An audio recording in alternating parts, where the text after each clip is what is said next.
दोस्तों, क्या आपने कभी सोचा है कि हमारे जंगल नष्ट हो रहे हैं और पृथ्वी भी नष्ट हो रही है। पेड़ पौधे हम लगाते नहीं हैं, न ही हम संसार के प्रति जो हमारा कर्तव्य है उसे पूरी ईमानदारी से निभाते हैं। तो ऐसा क्यों कर रहे हैं? हम आपसे इसी विषय पर बात करेंगे और आपको दिखाएंगे हमारा आने वाला कल। तो दोस्तों, शुरू करते हैं एक कहानी के माध्यम से। पृथ्वी नष्ट कर रहे हैं, जंगल विदा हो गए हैं, लाखों वृक्ष प्रतिदिन काटे जा रहे हैं। अभी वैज्ञानिक चेता रहे हैं, लेकिन कोई भी उन्हें सुनने को तैयार नहीं है कि यदि इस पृथ्वी के सारे वृक्ष विदा हो जाएं, मनुष्य जीवित नहीं रह सकता। हम पर्यावरण के साथ एक गहन लेन देन की स्थिति में हैं।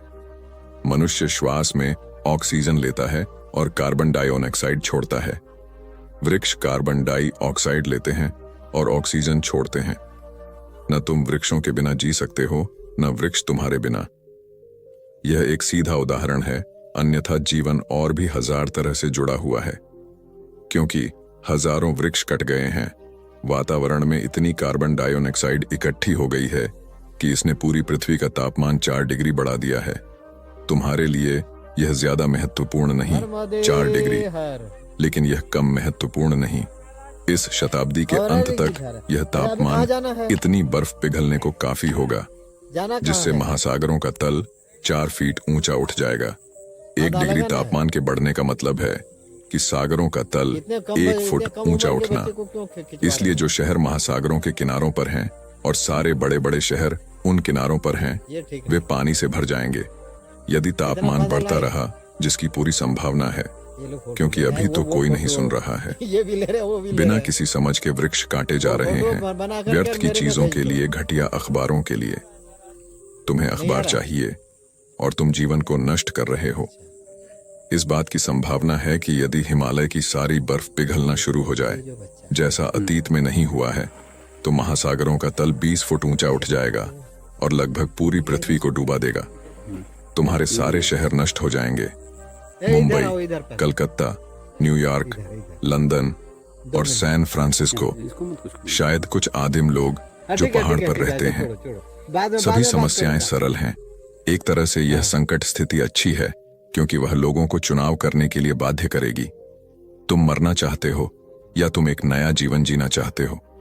क्षतिपूर्ति हो सकती है, तो फिर अतीत के प्रति मर जाओ। तुम्हें अतीत विरासत की भांति जो भी मिला है उसे त्याग दो और नई शुरुआत करो। मानो तुम इस धरती पर पहली बार अवतरित हुए हो। प्रकृति के साथ दुश्मन की तरह नहीं, दोस्त की तरह काम करना शुरू करो और पर्यावरण फिर से एक सत्य एकता की भांति काम करने लगेगा। इस धरती को और हरा भरा बनाना कठिन नहीं है।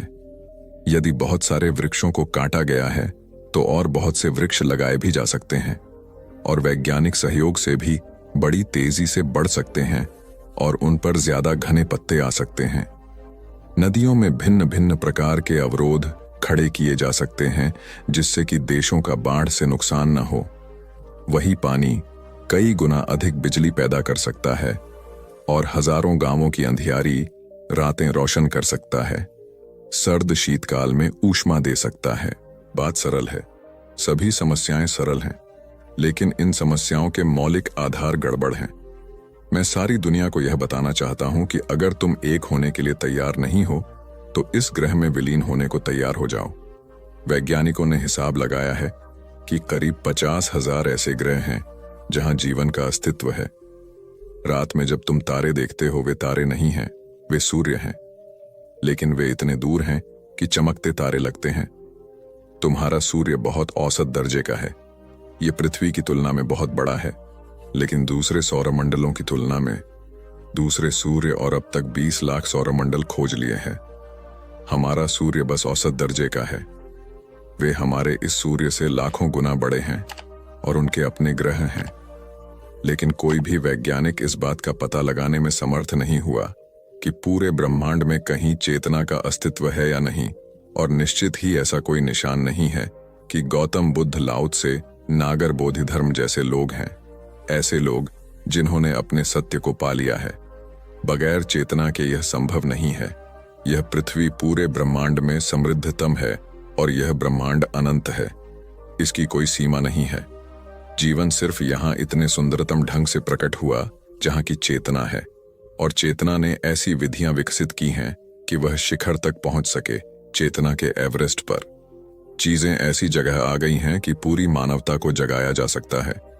और यदि लोग चर्च सिनागोग जाना बंद कर दें, स्वयं को अमेरिकन, रशियन, भारतीय कहना बंद कर दें, यदि वे घोषणा कर दें कि यह पूरी पृथ्वी एक है और सारी पृथ्वी वैज्ञानिकों को संसाधन उपलब्ध करवाएगी ताकि वे बेहतर जीवन के लिए कार्य कर सकें, अधिक जीवन, अधिक चेतना, बेहतर चेतना, हम सारी दुनिया इतने बुद्ध पुरुषों से भर सकते हैं कि फूल भी उतनी खुशबू नहीं दे पाएंगे। आज हम धरती को नष्ट कर रहे हैं, जो इस विशाल ब्रह्मांड में एकमात्र स्थान है, एक छोटा सा ग्रह जो चेतना के सर्वोच्च शिखर पर आ गया है। यह केवल मानवता के प्रति ही अपराध नहीं है, बल्कि पूरे ब्रह्मांड के प्रति अपराध है।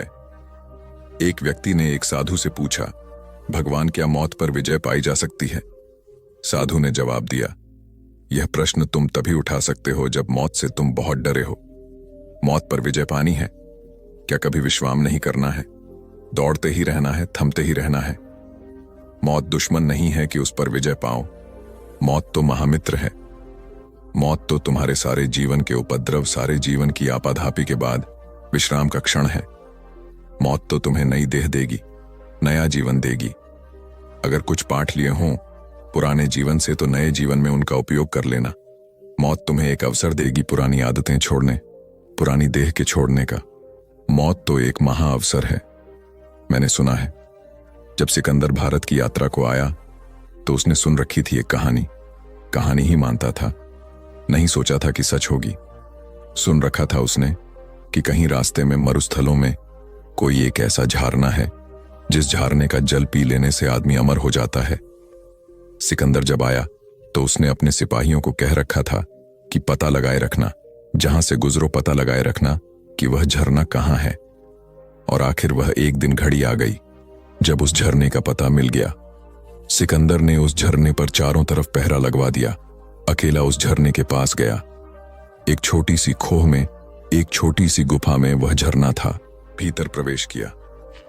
बड़ा स्वच्छ निर्मल जल था, ऐसा जैसा कभी नहीं देखा। स्फटिक मणि जैसी स्वच्छता की बात तो सुनी थी मगर देखी नहीं थी, आज पहली बार देखी। सामने अमृत को देखकर फिर कोई रुके। जल्दी से अंजुली भरकर पीने को ही जा रहा था कि कोई आवाज पूंजी की रुक। चारों तरफ देखा कि कौन है गुफा में। एक कौवा बैठा था। उस कौवे ने कहा, रुक, मेरी सुन ले, मेरी कथा सुन ले, मेरी दुख का कथा सुन ले, फिर पीना। एक क्षण रुक जाएगा तो कुछ हर्ज नहीं होगा। एक तो कौवा और बोले। भरी अंजलि छूट गई। सिकंदर भी एकदम घबरा गया और उसने पूछा कि क्या तुम्हें कहना है? उस कौवे ने कहा, मुझे यह कहना है कि जैसे तू सिकंदर है आदमियों में, ऐसा ही मैं भी सिकंदर हूं कौवों में। मैंने भी कहानी सुनी थी और मैं भी खोज में निकला था, और अंततः मैंने यह झरना पा लिया और मैंने जी भर कर पानी पी लिया। इस बात को हुए सदियां बीत गईं। अब मैं मरना चाहता हूं और मर नहीं पा रहा हूं। सिर पटकता हूं, चोट नहीं लगती। पहाड़ से गिरता हूं, जिंदा का जिंदा। आग में चला जाता हूं, पंख नहीं जलते। जहर पीता हूं, असर नहीं होता। और अब मुझे मरना है। मैं थक गया, बहुत थक गया। अब कब तक जीता रहूं? किस लिए जीता रहूं? अब यह जिंदगी बहुत बोझ मालूम होती है। अगर तुम्हें कुछ पता हो ऐसी किसी जगह का जहां अमृत को काटने वाली दवा, कोई एंटीडोट, तो मुझे बता दो। और मेरी कथा सुनने के बाद भी अगर तुम्हें पीना हो तो पियो, लेकिन सोच लेना फिर मर न सकोगे। और कहते हैं सिकंदर ने 2 क्षण सोचा और फिर भागा। वहां से भागा इसलिए कि कहीं प्रलोभन में पी ही न ले। ऐसा भागा कि उसने लौटकर पीछे नहीं देखा। कभी कोई उससे बात भी छेड़ता था उस झरने की तो वह बात नहीं करता था। वह कहता था कि उसकी बात ही मत करो, उस झरने की मैं बात ही नहीं सुनना चाहता। साधु ने कहा, तुम पूछते हो क्या मौत पर विजय नहीं पाई जा सकती? क्या करोगे मौत पर विजय पाकर? मौत जीवन की विपरीत अवस्था नहीं है, जीवन को नित्य नया करने की व्यवस्था है। मौत से गुजरकर जीवन नित्य नूतन होता है। मौत जीवन का अंत नहीं है, जीवन तो शाश्वत है। जीवन को जानो तो तुम्हें जीवन की शाश्वतता पता चल जाए। जीवन तो अमृत है ही, अब किसी और अमृत की जरूरत नहीं है। और मौत को जीतकर क्या करोगे? असली सवाल यह नहीं है मौत को विजय किया जाए। असली सवाल यह है कि जीवन कैसे जिया जाए। क्या फिजूल की बात पूछते हो? अभी जिंदा हो, इस जिंदगी का उपयोग हो सके, कैसा सदुपयोग हो सके, ऐसी कुछ बात पूछो। ऐसी कुछ बात पूछो कि कैसे जिएं इस जीवन को समग्रता से कि फिर दोबारा देह में ना आना पड़े। ऐसी कुछ बात पूछो कि कैसे जिएं परिपूर्णता से कि इस पृथ्वी की परीक्षाओं में फिर ना आना पड़े। यही तो जानने वालों ने पूछा है और जानने वालों ने समझाया और जताया है। उपनिषद पूछते हैं, बुद्ध यही पूछते हैं, बुद्ध यही समझाते हैं, उपनिषद वही समझाते हैं। कुरान और बाइबल आखिर क्या समझा रहे हैं? एक ही बात समझा रहे हैं कि देह में होना एक विराट आत्मा को एक बहुत संकीर्ण से स्थान में बंद करना है। यह कारागृह है। तुम चाहते हो कारागृह शाश्वत हो जाए, इन सींकचों के बाहर कभी ना निकल सकी। उड़ान नहीं है मानसरोवर की तरफ। हंसा उड़ चलावा देश, उस दूसरे देश की तलाश नहीं करनी है, इसी किनारे रहना है सदा सदा। और पाया क्या है इस किनारे? खोया है सिर्फ। नहीं, मृत्यु को शत्रु मत मानो। मृत्यु के दो उपयोग हैं। जो आदमी अंधों की तरह जिया, ध्यान विहीन जिया, उसके लिए भी मित्र है, क्योंकि वह उसे नई देह देगी, फिर नया बप्पन देगी, फिर नई ताजगी देगी, फिर नई बुद्धि देगी, ताकि फिर अनुभव कर सके। एक बार चूक गया, अगली बार ना चूके, इस आशा में परमात्मा दूसरा अवसर देगा। और जिस व्यक्ति ने जीवन को समग्रता से जिया, ध्यानपूर्वक जिया, जीवन को समाधि में रूपांतरित कर लिया, उसके लिए दूसरी देह नहीं मिलेगी। उसके लिए तो परमात्मा में निमग्न होने का अवसर मिलेगा। वह तो उसके विराट आकाश में लीन हो जाएगा, जैसे गंगा सागर में गिरकर लीन हो जाती है। उस लीनता का आनंद लेगा। वह आनंद शाश्वत है, सच्चिदानंद। वहां सत्य है, वहां चैतन्य है, वहां आनंद है। देह नहीं होगी, सिर्फ बोध मात्र होगा, चिन्ह मात्र होगा। और अगर तुम्हें यहीं यहीं वापस आना है तो घबराते क्यों हो? मौत यदि रुकती नहीं तो जन्म भी रुकता कहां है?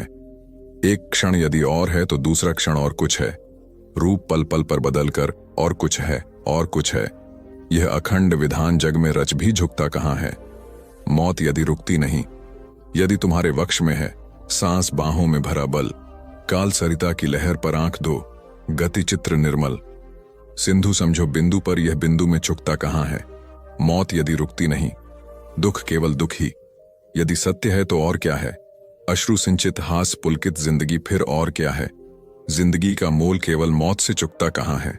साधु ने फिर कहा, ऐसे क्या घबराए? न मौत रुकती न जन्म रुकता। मौत और जन्म एक ही सिक्के के दो पहलू हैं। इधर मरे उधर जन्मे। जन्म हो गया तो मौत होगी, मौत हो गई तो जन्म होगा, सिर्फ उन लोगों को छोड़कर जो जाग कर मरेंगे। जो जाग कर मरेंगे, वरना तो जन्मते न मरते, वे उस शाश्वत को पा लेते हैं जिसका कोई जन्म नहीं, मृत्यु नहीं। उस शाश्वत का नाम ही परमात्मा है। साधु ने कहा, पाओ परमात्मा को। मौत पर विजय पाकर क्या करोगे? क्या हाथ लगेगा? 70 साल की जिंदगी हो कि 700 साल की, 700 साल हो कि 7000 साल की, क्या होगा? तुम वही दोहराए जाओगे ना। इतना दोहराने से भी तुम्हें समझ नहीं आती। इन्हीं इन्हीं गड्ढों में फिर गिरोगे। यही यही भूलें फिर करोगे। नहीं, मौत पर विजय नहीं पानी है, जीवन पर विजय पानी है। और जीवन पर विजय किसे मिलती है? उसको मिलती है जो जीवन को जोन लेता है। हम अपने से ही अपरिचित जी रहे हैं, यह भी पता नहीं कि मैं कौन हूं, और मौत को जीतना चाहते हैं। डुबकी मारो इसमें कि मैं कौन हूं। पूछो एक प्रश्न की संत में कौन हूं, और इतना उत्तर खोज लो। और उत्तर, ख्याल रखना उधार ना हो। मेरा उत्तर तुम्हारे काम का नहीं, ना बुद्ध का, ना महावीर का, ना कृष्ण का, ना क्राइस्ट का। किसी का उत्तर तुम्हारे काम का नहीं। तुम्हें अपना उत्तर खोजना होगा। अपना सत्य ही मुक्त करता है। दूसरों के सत्य सिद्धांत बन जाते हैं, संप्रदाय बन जाते हैं। दूसरों के सत्य तो बंधन बन जाते हैं। जो शुभ को करने में देर करता है वह चूक जाता है, और जो अशुभ को करने में जल्दी करता है वह भी चूक जाता है। शुभ को करने में जो देर करता है वह चूक जाता है, और अशुभ को करने में जो जल्दी करता है वह चूक जाता है। जीवन का सूत्र यही है कि अशुभ को करते समय रुक जाओ और देर करो, और शुभ को करते समय देर मत करना और रुक मत जाना। अगर कोई शुभ विचार ख्याल में आ जाए तो उसे तत्क्षण शुरू कर देना उपयोगी है, क्योंकि कल का कोई भरोसा नहीं है।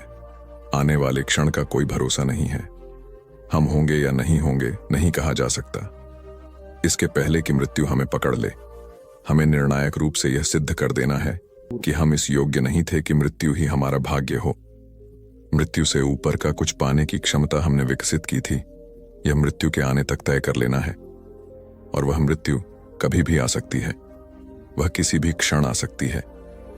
अभी बोल रहा हूं और इसी क्षण आ सकती है, तो मुझे इसके लिए सदा तैयार होने की जरूरत है। प्रतिक्षण मुझे तैयार होने की जरूरत है। अगर कोई बात ठीक प्रतीत हुई तो उसे आज से शुरू कर देना जरूरी है। संतोष कब होगा? दोस्तों, हमारे जीवन जीने में अगर संतोष ही नहीं है तो क्या फायदा? अगली कहानी संतोष के ऊपर ही है कि संतोष क्यों जरूरी है जीवन में। तो चलिए हम आपको एक और कहानी के माध्यम से समझाते हैं। जागो, और ध्यान केवल इतना ही होगा कि थोड़ी देर के लिए बाहर को बंद करेगा ताकि भीतर के स्वर भी सुनाई पड़ने लगे। सुना है तुमने कि कृष्ण की बांसुरी बजती है तो फिर गोपियां अपने घरों में काम नहीं कर पाती, उनके हाथ पैर डगमगा जाते हैं, गगरी छूट जाती है, मधनी भूल जाती है, भागती है मधोश। यह कथा तो केवल प्रतीक है। इंद्रियों प्रतीक हैं गोपियों की। इंद्रियां स्त्रैण हैं, और जिस दिन भीतर की बांसुरी बजने लगती है, सुनाई पड़ने लगती है। बांसुरी तो बज ही रही है, लेकिन जिस दिन तुम थोड़ा या ध्यान उस तरफ लगाते हो और बांसुरी सुनाई पड़ती है, बस इंद्रियां फिर भूल जाती हैं अपनी मथनी, अपना दूध, अपनी गगरी, अपना काम, मदमस्त होकर भागने लगती है। वह अंतिम दशा है जहां भीतर के कृष्ण की बांसुरी बज रही है और सारी इंद्रियां उनके आसपास नाचने लगी, परिधि नाचने लगी केंद्र के पास। इसको हमने रास कहा है। जो कृष्ण नाच रहे हैं और गोपियां चारों तरफ नाच रही हैं। तुम्हारी हालत उल्टी है। गोपियां भाग रही हैं, तुम उनके पीछे भाग रहे हो। और ध्यान रखें, कोई गोपी उससे राजी नहीं होती जो उसके पीछे भागता है। तुम भागे गोपी के पीछे कि गोपी गई किसी और के पीछे कि तुम बेकार हुए। वह तुम्हारा भागना ही बता देता है कि तुम अपने भी मालिक नहीं, दूसरे के मालिक होने का हक कहां से पाओगे। इंद्रियों के पीछे भागता हुआ आदमी, इंद्रियों भी समझ जाती हैं कि कैसे बेकार हो तुम। कुछ भी तुम्हारे पास नहीं, तुम क्षुद्र के लिए भाग रहे हो। सचेत हो, ध्यान तुम्हें सचेत करेगा। ध्यान तुम्हारी यात्रा का आयाम बदलेगा और एक बार तुम्हें भीतर का स्वर सुनाई पड़ने लगे। क्रांति घटित हो गई। इंद्रियां अपनी जगह होंगी और स्वस्थ होंगी। उनका नाच भी चलता रहेगा क्योंकि उनके नाच से कुछ बाधा नहीं है, लेकिन वे परिधि पर होगी, अपने स्थान पर होगी, तुम्हारे साथ चलेंगी, तुम्हारी छाया होंगी। और जिसने भीतर के इस राम को पा लिया, इस भीतर के केंद्र को पा लिया, उसे पाने को फिर कुछ शेष नहीं रह जाता। तभी संतोष फलित होता है, उसके पहले संतोष नहीं होगा। एक मित्र ने पूछा है कि मैंने कल कहा कि अतीत में ऐसे शिक्षक हुए हैं जिन्होंने जीवन को असार बताया। उन मित्र ने कहा है कि जीवन को असार किसी ने भी नहीं बताया, संसार को अंसार बताया है। संसार को भी असार बताया हो तो गलत बताया है। संसार असार नहीं है। संसार को देखने की दृष्टि गलत हो तो संसार असार दिखाई पड़ेगा। संसार को देखने की दृष्टि सम्यक हो तो संसार ही प्रभु के रूप में परिवर्तित हो जाता है। दृष्टि ही गलत हो सकती है और कुछ भी गलत नहीं है। लेकिन आदमी की पुरानी कमजोरी है, और वह यह कि दोष कभी भी अपने ऊपर नहीं लेना चाहता है। दोष सदा किसी और पर डाल देना चाहता है। संसार असार है, यह कहना सुविधापूर्ण मालूम होता है, बजाय इसके कि मेरी दृष्टि अंधी है, मेरी दृष्टि गलत है। संसार को असार कहने से मुझे स्वयं को नहीं बदलना पड़ता, लेकिन मेरे देखने का ढंग गलत है तो मुझे स्वयं को बदलने की जरूरत आ जाती है। एक छोटी सी कहानी से मैं समझाने की कोशिश करता हूं। एक गांव में सुबह सूरज निकलता था और एक घुड़सवार आकर रुका गांव के बाहर, गांव के द्वार पर।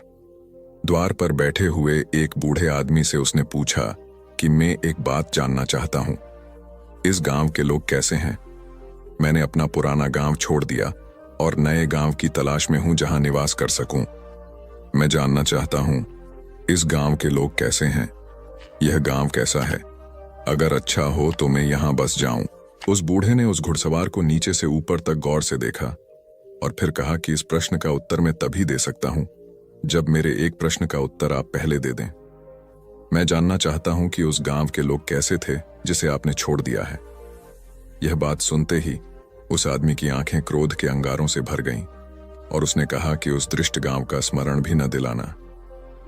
उस गांव से बदतर लोग जमीन पर कहीं भी नहीं हो सकते। उन्हीं दुष्टों के कारण मुझे वह गांव छोड़ना पड़ा है और यह आशा और प्रार्थना लेकर गांव छोड़ा है कि जिस दिन मेरे हाथ में शक्ति होगी उन्हें बताऊंगा। मेरे साथ जो दुर्व्यवहार किया गया है उसका फल उन्हें निश्चित चखाना है।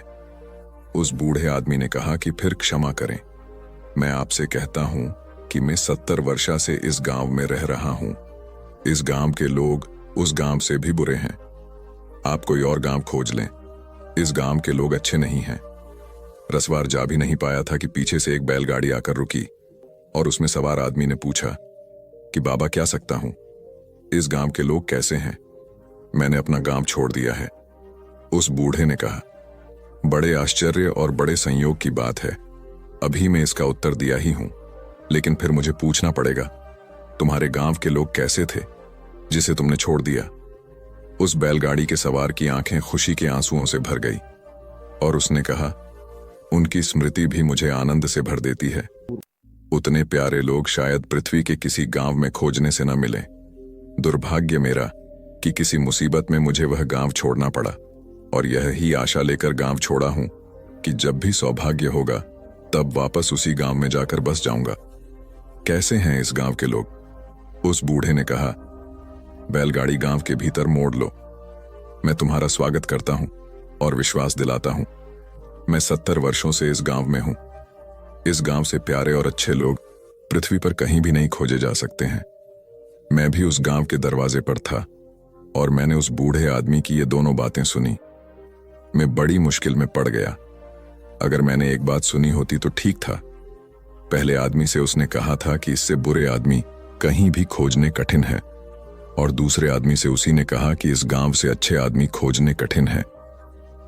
जब वह बैलगाड़ी गांव के भीतर चली गई तो मैंने उस बूढ़े आदमी से पूछा कि मैं बहुत मुश्किल में पड़ गया हूं, इस गांव के लोग आखिर कैसे हैं? उस बूढ़े ने कहा, हर गांव के लोग वैसे ही होते हैं जैसे आप होते हैं। गांव के लोग आपके ऊपर निर्भर करते हैं कि आप कैसे हैं। गांव स्वर्ग हो जाता है अगर आपके भीतर प्रेम है, गांव नरक हो जाता है अगर आपके भीतर घृणा है। संसार तो बड़ा गांव है, थोड़ी देर के लिए हम उसमें मेहमान होते हैं और उन लोगों को मैं अधार्मिक कहता हूं जो संसार को असार कहते हैं। धार्मिक आदमी मैं उसको कहता हूं जो असार को खोजता हो तो अपनी दृष्टि में, अपने मन में। अगर संसार बुरा दिखाई पड़ता हो, असार दिखाई पड़ता हो, शत्रु दिखाई पड़ता हो तो जान लेना ठीक से कि वह उसी बात का प्रक्षेपण है जो आपके भीतर छिपी है, वह उसी का प्रोजेक्शन है। हम दूसरे में उसी को खोज लेते हैं जो हम हैं। आप होंगे असार तो संसार असार हो जाता है। जिस दिन आप सार को उपलब्ध होंगे उस दिन इस जगत में कुछ भी असार नहीं रह जाता। मूलतः व्यक्ति है महत्वपूर्ण, मूलतः हम भीतर जो हैं वह है महत्वपूर्ण, और सारा जगत भीतर जो है उसी रूप में दिखाई पड़ता है। असार चित्त को गलत देखने की दृष्टि को सारा जगत कांटों से भरा हुआ मालूम पड़ता है। ठीक दृष्टि को, सम्यक दृष्टि को सारा जगत फूल से भरा दिखाई पड़ता है। न जगत फूल है न जगत कांटा है, आप क्या हैं जगत वही हो जाता है। इसलिए मैं न तो जीवन को असार कहने के पक्ष में हूं न संसार को। सारी जिम्मेवारी मेरे ऊपर है, मैं कैसे देखता हूं इस सब पर निर्भर है। और इस बात पर इसीलिए जोर देना चाहता हूं कि संसार को आप नहीं बदल सकते हैं, लेकिन अपने को बदल सकते हैं। संसार में आप भाग भी नहीं सकते हैं। जो संसार से भागने के ख्याल में होते हैं वे गलती में होंगे। जितना गृहस्थ संसार में रहता है उतना ही सन्यासी भी संसार में रहता है। कोई संसार के बाहर जा नहीं सकता, जीते जी संसार के बाहर जाने के उपाय नहीं। गृहस्थ एक ढंग से रहता है संसार में, सन्यासी दूसरे ढंग से रहता है संसार में। लेकिन संसार के बाहर कोई नहीं जा सकता है। रहने का ढंग बदल सकता है, देखने की दृष्टि बदल सकती है, लेकिन संसार से भाग कर जाइएगा कहां? जहां भी आप पहुंचेंगे वहीं जो है वह संसार है। घर में भी संसार उतना ही है जितना आश्रम में है, और सफेद वस्त्रों में भी संसार उतना ही है जितना गैरिक वस्त्रों में है। गेरुआ वस्त्र पहन लेने से संसार कुछ कम नहीं हो जाता। संसार तो वह परिस्थिति है जिसके भीतर हम जीते हैं। श्वास श्वास संसार है, उठना बैठना संसार है, आंख खोलना बंद करना संसार है। जीवन संसार है। भाग कर जाइएगा कहां? भागने का कोई उपाय नहीं है। लेकिन जो लोग इस में पड़ जाते हैं कि संसार से भागना है, ये अपने को बदलने का ख्याल ही भूल जाते हैं और संसार से भागते रहते हैं और पाते हैं कि वे वहीं के वहीं हैं, कोई अंतर नहीं पड़ा। एक सन्यासी हिमालय पर 30 वर्ष तक रहा। बहुत क्रोधी व्यक्ति था, बहुत अहंकारी व्यक्ति था। अहंकार और क्रोध से पीड़ित होकर ही वह हिमालय चला गया। सोचा उसने छोड़ दें संसार को तो क्रोध भी छूट जाएगा, अहंकार भी छूट जाएगा। संसार बुरा है। हिमालय पर चला गया। वहां कोई समाज न था, वहां कोई मनुष्य न थे। धीरे धीरे उसे लगा कि अब क्रोध नष्ट हो गया, अहंकार नष्ट हो गया। असल में मनुष्य न हो तो हमारे भीतर जो है उसके प्रकट होने के द्वार बंद हो जाते हैं। वह जो भीतर है नष्ट नहीं होगा। एक कुएं में पानी भरा होता है। पानी को बाहर निकालने के लिए बाल्टी और रस्सी चाहिए। अगर बाल्टी और रस्सी ना हो तो इसका यह मतलब नहीं कि कुएं का पानी खत्म हो गया। एक एक आदमी के भीतर क्या भरा हुआ है उसे निकालने के लिए दूसरे मनुष्यों की मौजूदगी चाहिए। अगर आपके भीतर क्रोध है तो दूसरे आदमी की मौजूदगी आपके क्रोध को बाहर निकाल लेती है। दूसरे आदमी की मौजूदगी रस्सी और बाल्टी का काम करती है। लेकिन अगर दूसरा आदमी मौजूद नहीं है तो आपके कुएं में जो भी भरा है, क्रोध, अहंकार या जो भी, वह निकलता नहीं, वह भीतर ही पड़ा रह जाता है। उसे यह भ्रम पैदा होता है कि मेरा क्रोध समाप्त हो गया। 30 वर्ष हिमालय के एकांत में उस आदमी को पक्का विश्वास आ गया कि अब न क्रोध है न अहंकार है। धीरे धीरे उसकी कीर्ति नीचे पहाड़ों पर उतरने लगी। एक बहुत बड़ा कुंभ का मेला था और कुछ लोग उसके पास गए और उन्होंने निवेदन किया कि आप नीचे चलें और लोगों को दर्शन दें। उसने भी सोचा कि अब तो क्रोध को जीत लिया, अहंकार को जीत लिया, अब चलूं, अब कोई हर्ज नहीं है। वह उन लोगों के साथ पहाड़ से नीचे उतरा। मेले में तो लाखों लोग थे। जब वह मेले की भीड़ में अंदर चलने लगा, भीड़ भड़क्का था, भारी भीड़ थी। पागल की तरह लोग भागे चले जा रहे थे और उसे कोई पहचानता नहीं था। एक आदमी का जूता उसके पैर पर पड़ गया और एक सेकंड में बीच के 30 साल मिट गए भौर। वह वही आदमी हो गया जो 30 साल पहले था। उसने कहा, अंधे दिखाई नहीं पड़ता। क्रोध वापस खड़ा हो गया। वह तो हैरान रह गया। उसे तो ख्याल था क्रोध मिट गया है। वह वहीं से वापस लौट पड़ा और उसे ले गए थे। उनसे उसने कहा कि अब मैं हिमालय नहीं जा रहा है, अब मैं वापस संसार जा रहा हूं, क्योंकि हिमालय की शांति भी 30 वर्षों में जिस सत्य का मुझे दर्शन नहीं करा पाई, वह एक आदमी के जरा से संपर्क से मुझे दिखाई पड़ गया। मैं तो सोचता था क्रोध समाप्त हो गया, लेकिन शायद क्रोध के प्रकट होने की परिस्थितियां भर मौजूद नहीं थीं। क्रोध समाप्त नहीं हुआ था। अब मैं वापस जाता हूं लोगों के बीच में, और अगर लोगों के बीच रहकर ही मेरा क्रोध मिटे तो मैं समांगा कि वह मिटा। अन्यथा एकांत धोखा दे देता है। एकांत बहुत डिसेप्टिव है। अकेले में तो हर आदमी महात्मा हो जाता है। सवाल तो भीड़ के बीच में होने का है। अकेले में महात्मा होने में कौन सी कठिनाई है? अकेले में महात्मा होने के सिवाय कोई विकल्प नहीं है, कोई उपाय नहीं है, कोई अल्टरनेटिव नहीं है। महात्मा होना ही पड़ता है। दूसरे की मौजूदगी, वह जो कि अंदर है, वह जो दूसरा है, वही मुझे कसौटी पर कसता है कि मैं कहाँ हूं। उसकी मौजूदगी मुझे खोलती है और प्रकट करती है, टूटते बिखरते अंधेरों से सुनहरे भविष्य की ओर। धर्म और जीवन दो विपरीत आयाम नहीं बल्कि एक ही संयुक्त धारा हो। धर्म नाच सके, हंस सके, गीत गा सके। धर्म सृजनात्मक हो। धर्म उनकी पूजा में जिनकी कुल कला अपने को सताने पर समाप्त हो जाती है, बंधा हुआ न रह जाए। जिनको तुम संत कहते हो, उनके मनोवैज्ञानिक इलाज की जरूरत थी, तुमने उनकी पूजा की है। भविष्य तुम पर हैरान होगा। तुमने विक्षिप्त लोगों की बजाय चिकित्सा के उनकी शिक्षाओं को ग्रहण करने की कोशिश की। एक स्वस्थ धर्म, एक स्वस्थ जीवन विरोधी नहीं हो सकते। वे दोनों एक गाड़ी के दो पहियों की भांति है। उनमें से एक भी पहिया खो गया तो गाड़ी की गति रुक जाएगी, और अब तक यही हुआ। संतों के हाथ में एक पहिया था और उनके पूजकों के हाथ में एक पहिया था, तो गाड़ी चली ही नहीं, अटक कर खड़ी हो गई। मेरी चेष्टा यही है कि दोनों पहिए फिर जुड़ जाएं और जीवन की गाड़ी फिर गीत गा सके, नाच सके, आदवा दिल हो सके। यह अस्तित्व थोड़ा अपने चारों तरफ तो देखो। इतने फूलों से भरा है। यह सागर इसकी लहरों को तो देखो, यह आकाश इसके तारों को तो देखो। इनमें तुम्हारा एक भी साधु न मिलेगा और एक भी संत न मिलेगा। मैं तुम्हें इस विराट अस्तित्व के एक अंग की तरह जुड़ा हुआ देखना चाहता हूं।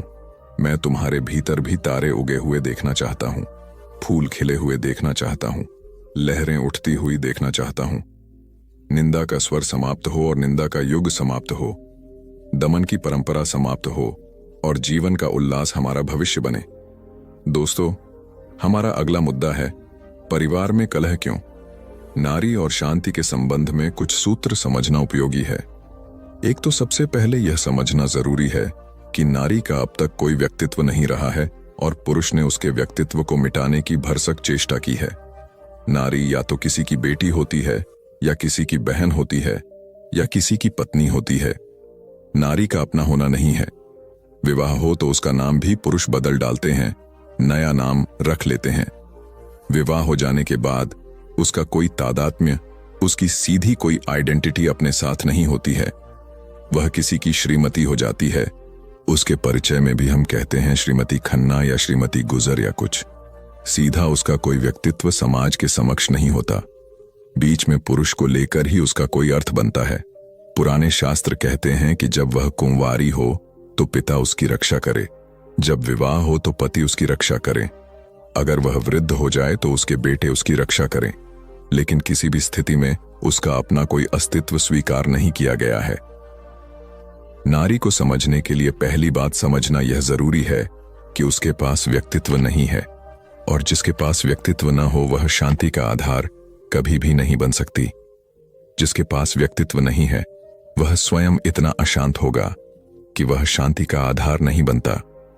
जीवन की बड़ी से बड़ी शांति की उपलब्धि अपने व्यक्तित्व को पाने से शुरू होगी, और जिस दिन जो हम बनने की पैदा हुए हैं वही बन जाते हैं, उसी दिन मन प्रफुल्लता से भर जाता है। एक गुलाब का पौधा है, उसकी खुशी कब पूरी होती है, उसका आनंद कब प्रकट होता है? जब उसके फूल पूरी तरह हो जाते हैं, जब आकाश की हवाओं को वह अपनी सुगंध को लुटा देता है, और जब सूरज की किरणों में उसके खिले हुए फूल नाच लेते हैं, और जब राह से गुजरने वाले अपरिचित राहगीर उसकी सुगंध की संगीत से भर जाते हैं, तब वह पौधा तृप्त हो जाता है। लेकिन जब तक किसी पौधे में फूल ना आए तब तक उस पौधे में एक बेचैनी, एक अशांति बनी रहती है। नारी फूल को उपलब्ध ही नहीं हो पाती है क्योंकि उनका अस्तित्व ही अस्वीकृत है, उसके व्यक्तित्व को ही जगह नहीं है। अपनी हैसियत जब तक नारी को उपलब्ध नहीं हो तब तक नारी शांत नहीं हो सकती, और नारी की अशांति इतनी महंगी है जिसका हिसाब नहीं। यद्यपि पुरुष ने ही नारी का व्यक्तित्व छीना है और पुरुष ही नारी के अशांत होने से 1000 गुना अशांत हो गया है, लेकिन उसे पता नहीं चलता कि उसने व्यक्तित्व छीना है इसलिए इतनी अशांति है, बल्कि शायद तक यही कहता है। सभी मूढ़ तर्क इसी भांति चलते हैं कि वह सोचता है कि नारी का व्यक्तित्व थोड़ा बहुत जो बचा है वह भी छीन लेना जरूरी है ताकि शांति पूरी हो जाए। शांति होगी व्यक्तित्व के प्रकट होने से, व्यक्तित्व के छीन लेने से नहीं, क्योंकि नारी कभी तृप्ति अनुभव कर ही नहीं पाती। चूंकि व्यक्तित्व छीना गया है इसलिए कभी वह ऑथेंटिक, प्रामाणिक रूप से अपने पैरों पर खड़ी ही नहीं हो पाती, और हमने सारी व्यवस्था ऐसी की है कि वह खड़ी ना हो पाए। हजारों वर्षों तक नारी को शिक्षा नहीं दी, सिर्फ इसलिए कि शिक्षित होने से वह अपने पैरों पर खड़े होने का प्रयास शुरू करेगी। पैर के नीचे से जमीन खींचनी हो तो शिक्षा मत दो। अगर शिक्षा न दी जाए तो पंगु हो जाता है व्यक्ति, और उस समाज में जहां शिक्षित की गति होगी नारी कोई गति न कर पाएगी। इसलिए नारी को वर्जित रखा, हजारों वर्षों तक शिक्षा नहीं दी। लेकिन अशिक्षित नारी का मतलब अशिक्षित मां, अशिक्षित पत्नी, अशिक्षित बेटी, अशिक्षित बहन, अशिक्षित प्रेमिका। नारी को अशिक्षित रखने का अर्थ क्या होगा कि जीवन के सब तलों पर अशिक्षित नारी खड़ी हो जाएगी, और शिक्षित पुरुष और अशिक्षित नारी के बीच इतना बड़ा फासला हो जाएगा कि उसके बीच तालमेल बिठाना मुश्किल है। इसलिए धीरे धीरे नारी की स्थिति एक दासी की हो गई और पुरुष मालिक बन गया। पति का मतलब ही मालिक होता है, स्वामी का मतलब भी मालिक होता है, और हजारों साल से स्त्री पति को स्वामी कह रही है और अपने पत्रों में आपकी दासी लिखकर दस्तखत कर रही है। पुरुष बहुत प्रसन्न हो रहा है। पुरुष की प्रसन्नता समझी जा सकती है, लेकिन नारी की नासमझी समझनी बहुत मुश्किल है। और दासी और मालिक के बीच कभी भी अच्छे संबंध नहीं हो सकते। दो मित्रों के बीच अच्छे संबंध हो सकते हैं, शांतिपूर्ण, आनंदपूर्ण, प्रेम से भरे, लेकिन एक गुलाम के बीच हमेशा तनाव होगा, अशांति होगी, बेचैनी होगी, संघर्ष होगा। और इसलिए हजारों हजारों साल से स्त्री और पुरुष के बीच भीतरी संघर्ष है जो दिन रात चल रहा है। नारी की बगावत दिखाई नहीं पड़ती क्योंकि वह रोज चल रही है, प्रतिपल चल रही है। एक एक दाम्पत्य दुखद है, कलह से भरा हुआ है। पति पत्नी के बीच संबंध अत्यंत तने हुए हैं, खिंचे हुए हैं, लेकिन धीरे धीरे ऐसा समझ लिया गया है कि यही स्वाभाविक है। हजारों हजारों साल तक कोई बात चलने लगे तो स्वाभाविक मालूम पड़ने लगती है। इसको इतना स्वाभाविक समझ लिया है कि जो लोग शांति की खोज में जाते हैं वे पत्नी से मुक्त किए बिना नहीं जाते। ख्याल यह बन गया है कि पत्नी के साथ तो शांति संभव ही नहीं है, तो अगर पत्नी से भाग सके कोई सन्यासी हो सके तभी शांत हो सकता है। नहीं, यह सवाल पत्नी के साथ का नहीं है। स्त्री और पुरुष के बीच अब तक हमने जो व्यवस्था की है वह गलत है, वह अशांति का आधार है। अगर स्त्री और पुरुष के बीच कभी भी शांतिपूर्ण, प्रेमपूर्ण, आनंदपूर्ण, मैत्रीपूर्ण व्यवस्था लानी हो तो पहली तो बात जरूरत है कि स्त्री ठीक पुरुष के समकक्ष खड़ी हो। पुरुष के समान खड़े होने का यह मतलब नहीं है कि स्त्रियां पुरुषों जैसी हो जाएं। पुरुषों के समान होने का अर्थ है कि पुरुषों ने पुरुष होने में जितना विकास किया है स्त्रियां होने में उतना विकास करें। मेरी अपनी दृष्टि ऐसी है कि स्त्री और पुरुष के व्यक्तित्व में एक बुनियादी भेद है, और है यह शुभ है, परमात्मा की बड़ी कृपा है। वही आकर्षण है स्त्री और पुरुष के लिए। वह जो भेद है वह भेद बहुत गहरा है। अगर वह भेद टूटता है तो या तो पुरुष रमण हो जाए और या स्त्री जो है वह पुरुष हो जाए। दोनों हालत में नुकसान होगा। स्त्री की शिक्षा तो होनी ही चाहिए पुरुष के बराबर, लेकिन उसके अपने आयाम में, उसकी अपनी दिशा में। उस दिशा में अगर शिक्षा होगी तो ही सार्थक है। आज हम शिक्षा भी दे रहे हैं तो वह सारी शिक्षा पुरुष के लिए ईजाद की गई है, और उसी पुरुष के लिए ईजाद की गई शिक्षा के ढांचे में स्त्री को भी ढाला जा रहा है। उसके परिणाम घातक हो रहे हैं। यूनिवर्सिटी से पढ़ लिख कर जो लड़की निकलती है उसमें स्त्रैण तत्व थोड़ा अनिवार्य रूपेण कम होगा, कम हो ही जाएगा। कम हो जाना अनिवार्य है क्योंकि शिक्षा पुरुष के लिए ईजाद की गई थी। तो दोस्तों, कैसी लगी आपको हमारी ये रियल स्टोरी कमेंट में बताएं। तो चलिए अगली स्टोरी शुरू करते हैं और समझा खुद बदलो। नमस्कार दोस्तों। तो दोस्तों, प्रभावशाली होना, लोगों का चहेता होना किसको पसंद नहीं है। जब लोग हमें पसंद करते हैं तो इसके कई सारे फायदे भी हैं, जैसे कि आप कभी अकेले नहीं होंगे आपके किसी काम में हाथ बटाने के लिए, और आपसे प्यार करने वाले लोग आपके साथ होते हैं, या जैसे आपके लिए लोगों की रजामंदी पाना या उनका समर्थन पाना आसान हो जाता है आपके साथ कोई काम करने में। लेकिन प्रभावशाली होना कोई आसान चीज नहीं है। इसीलिए इस वीडियो में हम बात करेंगे उन 7 आदत के बारे में जिन्हें अपनाकर कोई भी साधारण से साधारण व्यक्ति भी एक प्रभावशाली व्यक्ति बन सकता है। और अगर आप इन आदतों को अपने जीवन में अपनाते हैं तो फिर आपको पता भी नहीं चलेगा और आपके आसपास के लोग आपसे प्रभावित होते रहेंगे। आप जहां भी जाएंगे लोग आपकी तरफ खींचे चले आएंगे। तो चलिए आज की कहानी शुरू करते हैं। दूर किसी गांव में एक हरीश नाम का लड़का रहता था। वह इस बात से परेशान था कि वह प्रभावी इंसान नहीं है।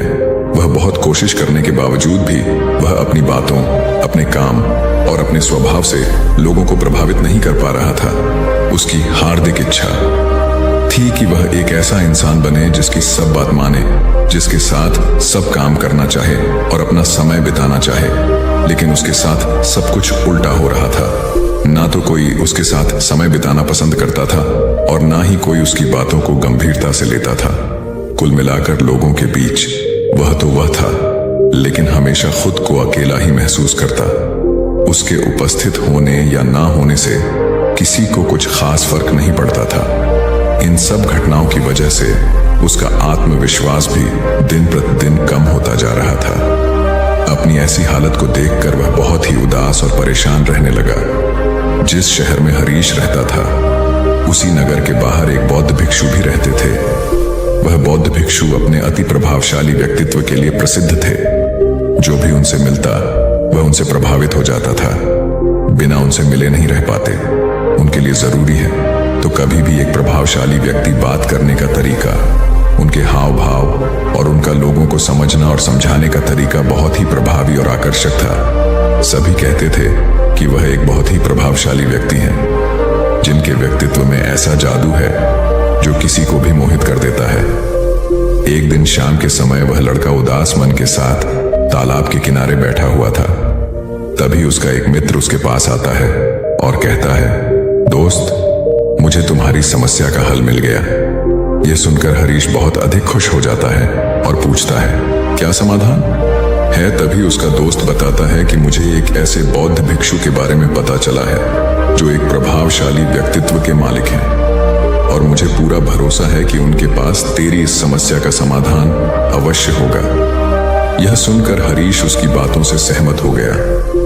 हरीश तुरंत ही उन बौद्ध भिक्षुक से मिलने के लिए निकल पड़ता है और उन्हें सारी समस्या बताता है कि कैसे वह एक प्रभावशाली इंसान बनना चाहता है, लेकिन बहुत कोशिश करने के बाद भी वह ऐसा इंसान नहीं बन पा रहा है। बौद्ध भिक्षु ने हरीश की बात पूरे ध्यान से सुनी और फिर कहा, तो तुम चाहते क्या हो? हरीश ने कहा, लोग कहते हैं कि आपका व्यक्तित्व बहुत ही प्रभावशाली है, तो मैं आपकी तरह ही अपना व्यक्तित्व भी प्रभावशाली कैसे बना सकता हूं? यह सुन बौद्ध भिक्षु ने गंभीर होकर कहा, सबसे पहले तो तुम यह समझो कि एक प्रभावशाली इंसान बनने के लिए अच्छा व्यक्तित्व यानी अच्छी पर्सनालिटी नहीं, बल्कि चरित्र का होना जरूरी है।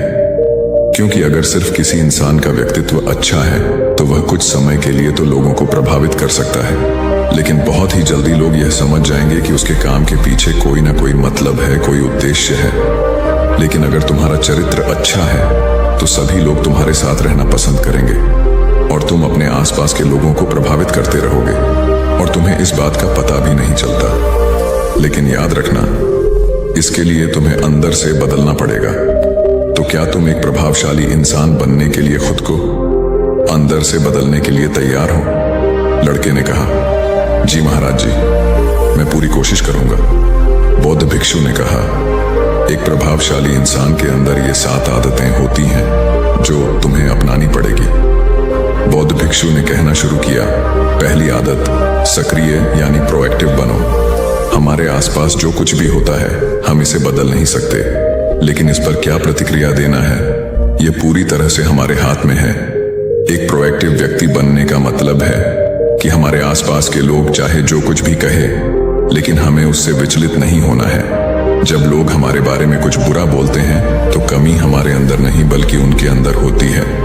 वह जो भी नकारात्मक बातें हमारे बारे में बोल रहे होते हैं, उससे हमें उनके नकारात्मक नजरिए का पता चलता है, जिस नजरिए से वह दुनिया को देख रहे होते हैं।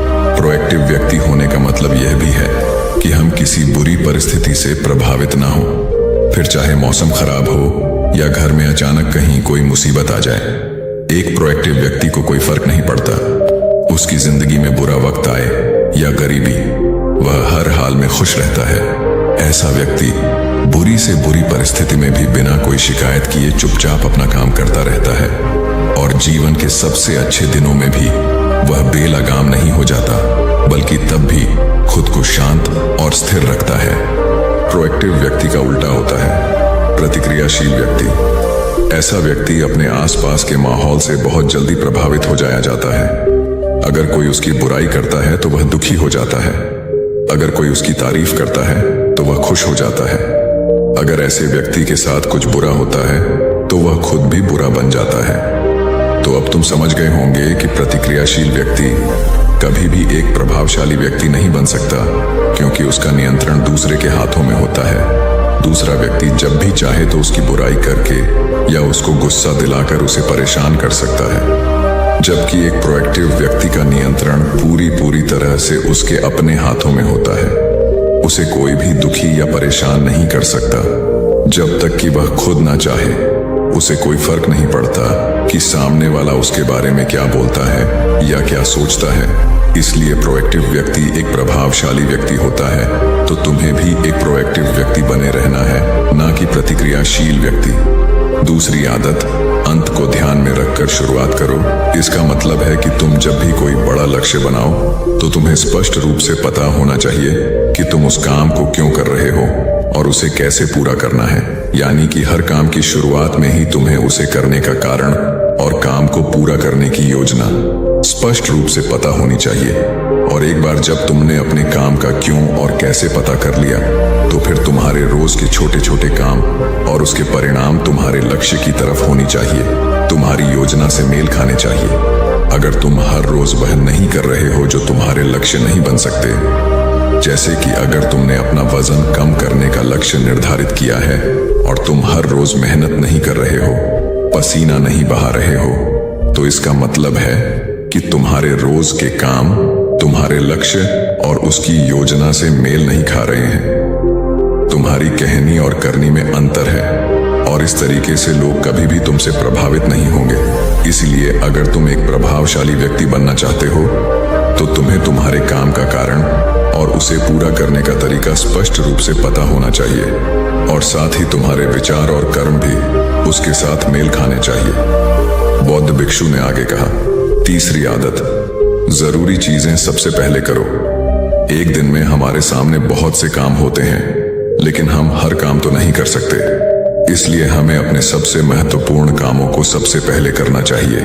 लेकिन महत्वपूर्ण काम क्या है? देखो बेटा, महत्वपूर्ण काम वह है जिन्हें हम व्यक्तिगत रूप से सबसे मूल्यवान मानते हैं। सबसे महत्वपूर्ण कामों को सबसे पहले करने का मतलब है कि हम अपना समय और ऊर्जा अपने लक्ष्य और अपने जीवन के लिए सबसे महत्वपूर्ण कामों पर लगा रहे हैं। अब अगर तुम्हारे महत्वपूर्ण काम भी तुमसे पूरे नहीं हो पा रहे हैं तो इसका कारण तुम्हारा अनुशासनहीन होना नहीं, बल्कि यह है कि अब तक तुमने सबसे महत्वपूर्ण कामों को अपने दिल और दिमाग में बिठाया ही नहीं और कभी यह सोचा ही नहीं कि यह काम तुम्हारे लिए सबसे महत्वपूर्ण क्यों है। असल समस्या काम का ज्यादा होना नहीं, बल्कि फालतू कामों को ना नहीं बोल पाने की है। जैसे कि तुम कोई बहुत जरूरी काम कर रहे थे लेकिन तभी तुम्हारा एक मित्र आता है और कहता है, चल थोड़ी देर घूम के आते हैं और बातें भी कर लेंगे। लेकिन अगर तुम्हारे दिमाग में तुम्हारा महत्वपूर्ण काम बैठा हुआ है तो तुम तुरंत ही उसे पूरी विनम्रता के साथ जाने के लिए मना कर दो। और तुम्हें यही करना है। दिन भर के सारे गैर जरूरी कामों को तब तक ना करो जब तक कि तुम्हारे सबसे महत्वपूर्ण काम पूरे ना हो जाए। तो अब तुम समझ गए होगे कि प्रभावशाली लोग सबसे महत्वपूर्ण कामों को सबसे पहले खत्म करते हैं। बौद्ध भिक्षु ने आगे कहा, चौथी आदत, किसी भी काम में खुद के फायदे के साथ साथ दूसरों के फायदे के बारे में भी सोचो। ज्यादातर लोग अपना जीवन दूसरों से तुलना और प्रतिस्पर्धा करते हुए जीते हैं। वे अपनी सफलता दूसरों की असफलता में देखते हैं। यानी अगर मैं जीता तो तुम्हारे और मैं हारा तो तुम जीते। इस तरह से जीवन हार जीत का खेल बनकर रह जाता है। लेकिन जो प्रभावशाली लोग होते हैं वे प्रतिस्पर्धा में नहीं बल्कि आपसी सहयोग में विश्वास रखते हैं। उनका मानना होता है कि इस दुनिया में सभी के लिए सब कुछ पर्याप्त मात्रा में है और सबको उसका हिस्सा मिलना चाहिए।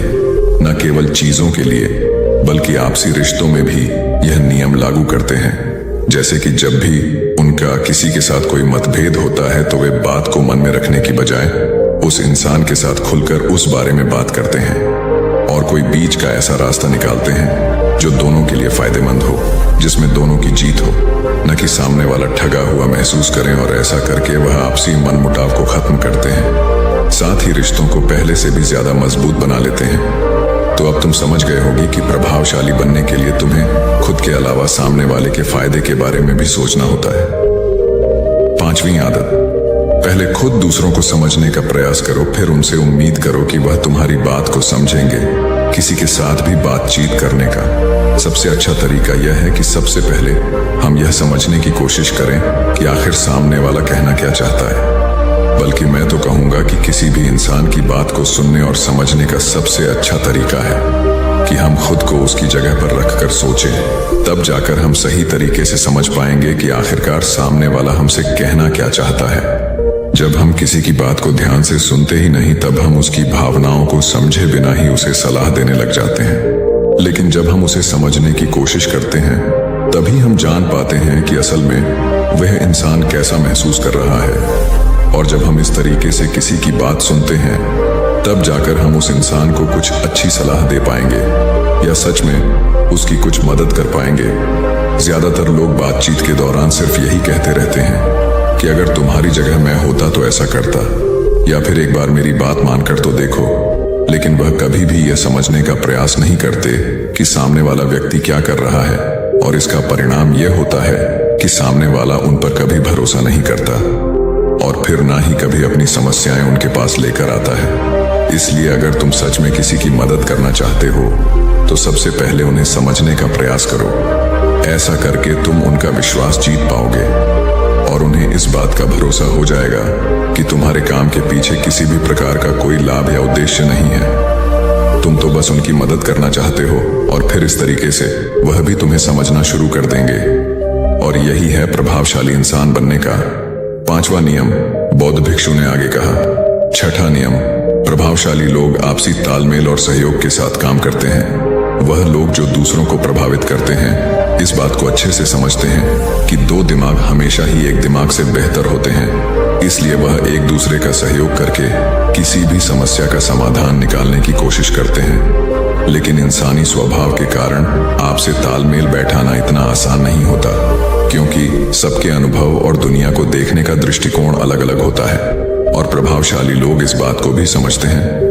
इसीलिए वह एक दूसरे के विचार और दृष्टिकोण को समझने और स्वीकारने का प्रयास करते हैं, और आपसी मतभेद को भुलाकर साथ काम करते हैं, क्योंकि वह समझते हैं कि हर इंसान का अपना अनुभव, सोच और विशेषताएं होती हैं। जब अलग अलग खूबियों, अनुभवों और सोच वाले इंसान एक साथ मिलकर काम करते हैं, तो उस काम का परिणाम एक इंसान की तुलना में कहीं ज्यादा अच्छा और नया होता है। इसलिए प्रभावशाली लोग अलग अलग सोच रखने वाले लोगों के साथ मिलजुल कर काम करना पसंद करते हैं, ताकि वे नई चीजें सीख सकें और कुछ नया और सबसे अलग अनुभव पा सके। बौद्ध भिक्षु ने आगे कहा कि प्रभावशाली लोग अंतिम मदद के लिए खुद को शारीरिक, मानसिक, भावनात्मक और आध्यात्मिक रूप से तरोताजा रखने के लिए रोज कुछ न कुछ करते हैं। प्रभावशाली लोग इस बात को अच्छे से समझते हैं कि अगर उनके जीवन में कोई सबसे महत्वपूर्ण चीज है, तो वह है उनका शरीर और उनका दिमाग, और वह इसे मजबूत और ताजगी से रखने के लिए रोज कुछ नया सीखते और करते हैं। अपने शरीर को मजबूत और स्वस्थ रखने के लिए वे हर रोज कोई ना कोई शारीरिक गतिविधि करते हैं, जैसे कि कसरत या योग अभ्यास करके। अपने दिमाग को नई जानकारी से भरने के लिए वे रोज कुछ नया सीखते हैं या पढ़ते रहते हैं। इसके लिए वे किताबें पढ़ते हैं, नए लोगों से बात करते हैं या फिर नई जगहों पर घूमने जाते हैं। बहुत सारे लोग प्रभावशाली इसलिए होते हैं क्योंकि वे जीवन भर कुछ ना कुछ सीखते रहते हैं, खुद को नई जानकारी देते रहते हैं, और भावनात्मक रूप से खुद को ताजगी से रखने के लिए ये लोग ध्यान या एकांत का सहारा लेते हैं। कई बार खुद के अंदर नयापन लाने के लिए ये लोग खुद को कुछ दिनों के लिए बाहरी दुनिया से काट लेते हैं। इसके अलावा यह लोग आध्यात्मिक रूप से भी सक्रिय होते हैं। इसके लिए यह लोग जो भगवान में आस्था रखते हैं, उनकी पूजा पाठ और आराधना इत्यादि करते हैं। साधारण शब्दों में कहें तो प्रभावशाली लोग लगातार खुद में सुधार लाते रहते हैं और अपने शरीर, मन और आत्मा को तरोताजा रखते हैं। और अगर गौर से देखा जाए तो ये सारी आदतों में से यह 7वीं आदत सबसे ज्यादा जरूरी और प्रभावी है, क्योंकि इसके बिना बाकी की 6 आदतें उतनी प्रभावी नहीं रह जाएंगी जितनी उन्हें होनी चाहिए। और कोई भी इंसान कितना भी प्रभावशाली क्यों ना हो, लेकिन अगर वह खुद को शारीरिक, मानसिक, भावनात्मक और आध्यात्मिक रूप से तरोताजा नहीं रखता, तो धीरे धीरे उसका प्रभाव कम होना शुरू हो जाएगा। तो यह थी एक प्रभावशाली इंसान बनने की 7 आदतें, जिन्हें अपनाकर कोई भी इंसान प्रभावशाली बन सकता है। बौद्ध भिक्षु की यह सारी बातें सुनने के बाद अब उस लड़के को भी यह भरोसा हो गया था कि इन 7 आदतों को अपनाने के बाद वह भी एक प्रभावशाली इंसान बन सकता है। इसके लिए उसने उन बौद्ध भिक्षु को धन्यवाद किया और खुशी खुशी अपने मित्र के साथ वहां से चला गया। तो दोस्तों, उम्मीद है इस वीडियो से आपको काफी कुछ सीखने को मिला होगा, और अगर कुछ सीखने को मिला हो तो हमारे इस वीडियो को लाइक, शेयर और साथ ही कमेंट में नमो बुद्धाय जरूर लिखिएगा। धन्यवाद। दोस्तों, एक बार एक गुरु और एक शिष्य एक सुनसान जंगल से गुजर रहे थे। तभी शिष्य अपने गुरु से एक सवाल करता है कि गुरुजी, ऐसा क्यों होता है कि कुछ लोगों के पास कुछ भी नहीं होता लेकिन फिर भी वह सुखी रहते हैं और आनंद में रहते हैं, और कुछ लोगों के पास सब कुछ होते हुए भी उदासी उनके चेहरे पर साफ दिखाई देती है। गुरु ने एक मुरझाए हुए फूल की तरफ इशारा करते हुए अपने शिष्य से कहा कि यह सोचने और समझने की बात है। अगर यह फूल ये सोचेगा कि मैं कल मुरझा गया था, या फिर यह सोचेगा कि मैं भविष्य में फिर से मुरझा जाऊंगा, तो यह कभी भी खुलकर पूरी तरीके से खिल नहीं पाएगा। अपने सुंदर स्वरूप में यह कभी भी वापस नहीं आ पाएगा और अपनी खुशबू इस प्रकृति में कभी भी बिखेर नहीं पाएगा। इसी प्रकार इंसान अपने अतीत की यादों में खोया रहता है, या फिर अपने भविष्य की करता रहता है, भविष्य के दुखों के बारे में सोचता रहता है, या भूत में जो उसके साथ बुरी घटनाएं घटित हुई हैं, वह उन्हीं के बारे में सोच सोच करके वह अपने भविष्य के लिए चिंतित होता रहता है। तो ऐसा मनुष्य जीवन में कभी भी सुख अनुभव नहीं कर सकता। ये समझने की बात होती है कि जीवन हमेशा वर्तमान में होता है। अतीत और भविष्य की कल्पनाएं हमेशा मनुष्य को मृत्यु की तरफ ले जाती हैं। इसलिए यह जरूरी हो जाता है कि जिस प्रकार हम अपने शरीर की देखभाल करते हैं, उसे बीमारियों से दूर रखने के लिए उसके अंदर से गंदगी भी साफ करते रहते हैं। ठीक उसी प्रकार समय समय पर हमें अपने मन और मस्तिष्क की भी गंदगी को साफ करते रहना चाहिए, उसकी धुलाई करते रहना चाहिए। इससे आपकी बुद्धि की क्षमता तो तेज होगी ही होगी, साथ ही साथ आप हमेशा आनंद में रहने का रहस्य भी जान पाएंगे। शिष्य ने सवाल किया कि गुरुदेव, इससे पहले कि हम मन और मस्तिष्क पर चर्चा शुरू करें, इससे पहले मैं यह जानना चाहता हूं कि जिन लोगों के पास सब कुछ होता है वह दुखी क्यों रहते हैं, और जिन लोगों के पास कुछ भी नहीं होता है वे अक्सर आनंद में क्यों होते हैं? यह रहस्य क्या है? इसके पीछे का कारण क्या हो सकता है? गुरु ने उत्तर दिया कि कुछ लोग जीवन में जब सब कुछ हासिल कर लेते हैं और सब कुछ हासिल कर लेने के बाद उन्हें सब चीजों की व्यर्थता का पता चल जाता है। ऐसे लोगों को अक्सर यह एहसास जकड़ लेता है कि मैंने जीवन में कुछ भी पाया, जो कुछ भी किया उससे भले ही मैंने सुख सुविधाएं हासिल कर ली हो, लेकिन मन की शांति अभी भी बहुत दूर है और अधूरी भी है। उस तक मैं पहुंच नहीं पाता। सब कुछ पाकर भी मैं अपने मन को जान नहीं पाया। और जब इंसान को ऐसा लगता है तो उसे महसूस होता है कि जो कुछ भी उसने कमाया है वह कौड़ियों का भाव था। उसने अपना जीवन बेकार की चीजों में यूं ही व्यर्थ कर दिया। और वहीं पर जिस इंसान के पास जीवन में कुछ भी नहीं होता है, उसके पास एक उम्मीद होती है, सब कुछ पाने की लालसा रखता है, और वही लालसा, वही इच्छा उसको जीवन में खुश रखती है, आगे बढ़ाती है और ऊर्जा से वह हमेशा भरा रहता है। गुरु ने अपने हाथ से एक सूखे पेड़ की तरफ इशारा करते हुए कहा कि शिष्य, कभी तो यह पेड़ भी हरा भरा रहा होगा, फलों से लदा हुआ रहा होगा, अनेक प्रकार के पक्षी और जानवर इस पर आराम करते होंगे, इसके फलों को खाते होंगे। इस समय इस पेड़ को भी यह पता नहीं होगा कि एक दिन यह सूख जाएगा और उसकी हालत इतनी बदतर हो जाएगी कि यह किसी को छांव तक नहीं दे पाए, उसके ऊपर पत्ते तक नहीं रह जाएंगे। उसी प्रकार मनुष्य अपने जीवन की दौड़ में यह भूल जाता है कि जिस दौड़ में वह सबसे आगे निकलने की कोशिश कर रहा है, उसका अंतिम चरण तो मृत्यु ही है। काश वो कभी इस दौड़ से अलग हटकर यह देख पाए कि इसका अंतिम चरण उसे कहां तक पहुंचाएगा। जिस दौड़ को वह सबसे आगे निकलकर जीतने के ख्वाब देख रहा है, उसका वास्तव में अंतिम चरण मृत्यु ही है। काश वह कभी जीवन में भी हो जाता है कि उन घटनाओं को हम किसी भी तरह अपने मन की दौड़ में ठहरा कर यह देख पाए कि उसका चरण क्या है और उसका परिणाम क्या होने वाला है। वो तो बहुत कुछ इकट्ठा करने में लगा हुआ है, एक दिन वह सब यहीं का यही रह जाएगा। इकट्ठा करते करते एक दिन उसका शरीर मृत्यु को प्राप्त हो जाएगा और फिर उसका शरीर आग में जलकर राख हो जाएगा, लेकिन उसके द्वारा बनाई हुई चीज सब यहीं की यहीं पड़ी रह जाएगी। लेकिन इंसान चीजों को इकट्ठा करते करते अपनी जिंदगी को जीना भूल जाता है। वह कभी ठीक से खुलकर हंस भी नहीं पाता, बस इकट्ठा करने में लगा रहता है, और इकट्ठा करते करते वह अपने सब सुख, चैन, खुशी सब कुछ खो देता है। ऐसा भी हो सकता है कि वह ऐसे कार्यों की तरफ आगे बढ़ सकता है जो उसके जीवन में आनंद पैदा करता हो, जो उसके जीवन को एक नई दिशा दे। गुरु ने कहा कि एक योगी ही होता है जो जीवन की दौड़ में ठहर जाता है, जो यह समझ लेता है कि जीवन का अंतिम चरण तो मृत्यु ही है। इसीलिए वह जीवन में सुख सुविधाएं हासिल करने की बजाय खुद के मन और मस्तिष्क को एक नए आनंद की तरफ ले जाने का प्रयास शुरू कर देता है। शिष्य ने सवाल किया कि गुरुदेव, क्या एक गृहस्थ जीवन में जीने वाला मनुष्य उस आनंद की प्राप्ति नहीं कर सकता? और अगर कर सकता है तो किस प्रकार शुरुआत उसे करनी चाहिए? गुरु ने कहा कि बिल्कुल कर सकता है। गुरु ने उत्तेजित होकर उत्तर दिया कि अगर सभी मनुष्य उस आनंद की प्राप्ति के लिए योगी बनने का निश्चय कर लें तो इससे तो प्रकृति का चलन ही रुक जाएगा, उसकी जो व्यवस्था है वह बिगड़ने लगेगी। एक सच्चा योगी अपने जीवन में खोज करता है और खोज करने के बाद वह गृहस्थ जीवन में किस प्रकार आनंद को प्राप्त किया जा सकता है वह तरीके सभी को बताता है, ताकि मनुष्य अपने गृहस्थ जीवन का पालन करते हुए उस आनंद की प्राप्ति भी कर सके। गुरु ने उस युवक को संबोधित करते हुए उत्तर दिया कि मैंने अपने जीवन में जो खोज की है उसके अनुसार मनुष्य को समय समय पर अपने मन और मस्तिष्क की सफाई करते रहना चाहिए। मनुष्य अपने शरीर पर तो ध्यान दे देता है, लेकिन अपने मन और मस्तिष्क को वह भूल जाता है, उस पर कभी वह ध्यान ही नहीं देता और उसी वजह से मन और मस्तिष्क उसके बूढ़े होते चले जाते हैं। उसमें जवानी रह ही नहीं जाती और जब उनमें जवानी नहीं रह जाती तो वे नयापन और ताजगी नहीं रह जाती, जिसकी वजह से एक इंसान उदासी से भर जाता है। मन और मस्तिष्क की गंदगी क्या होती है?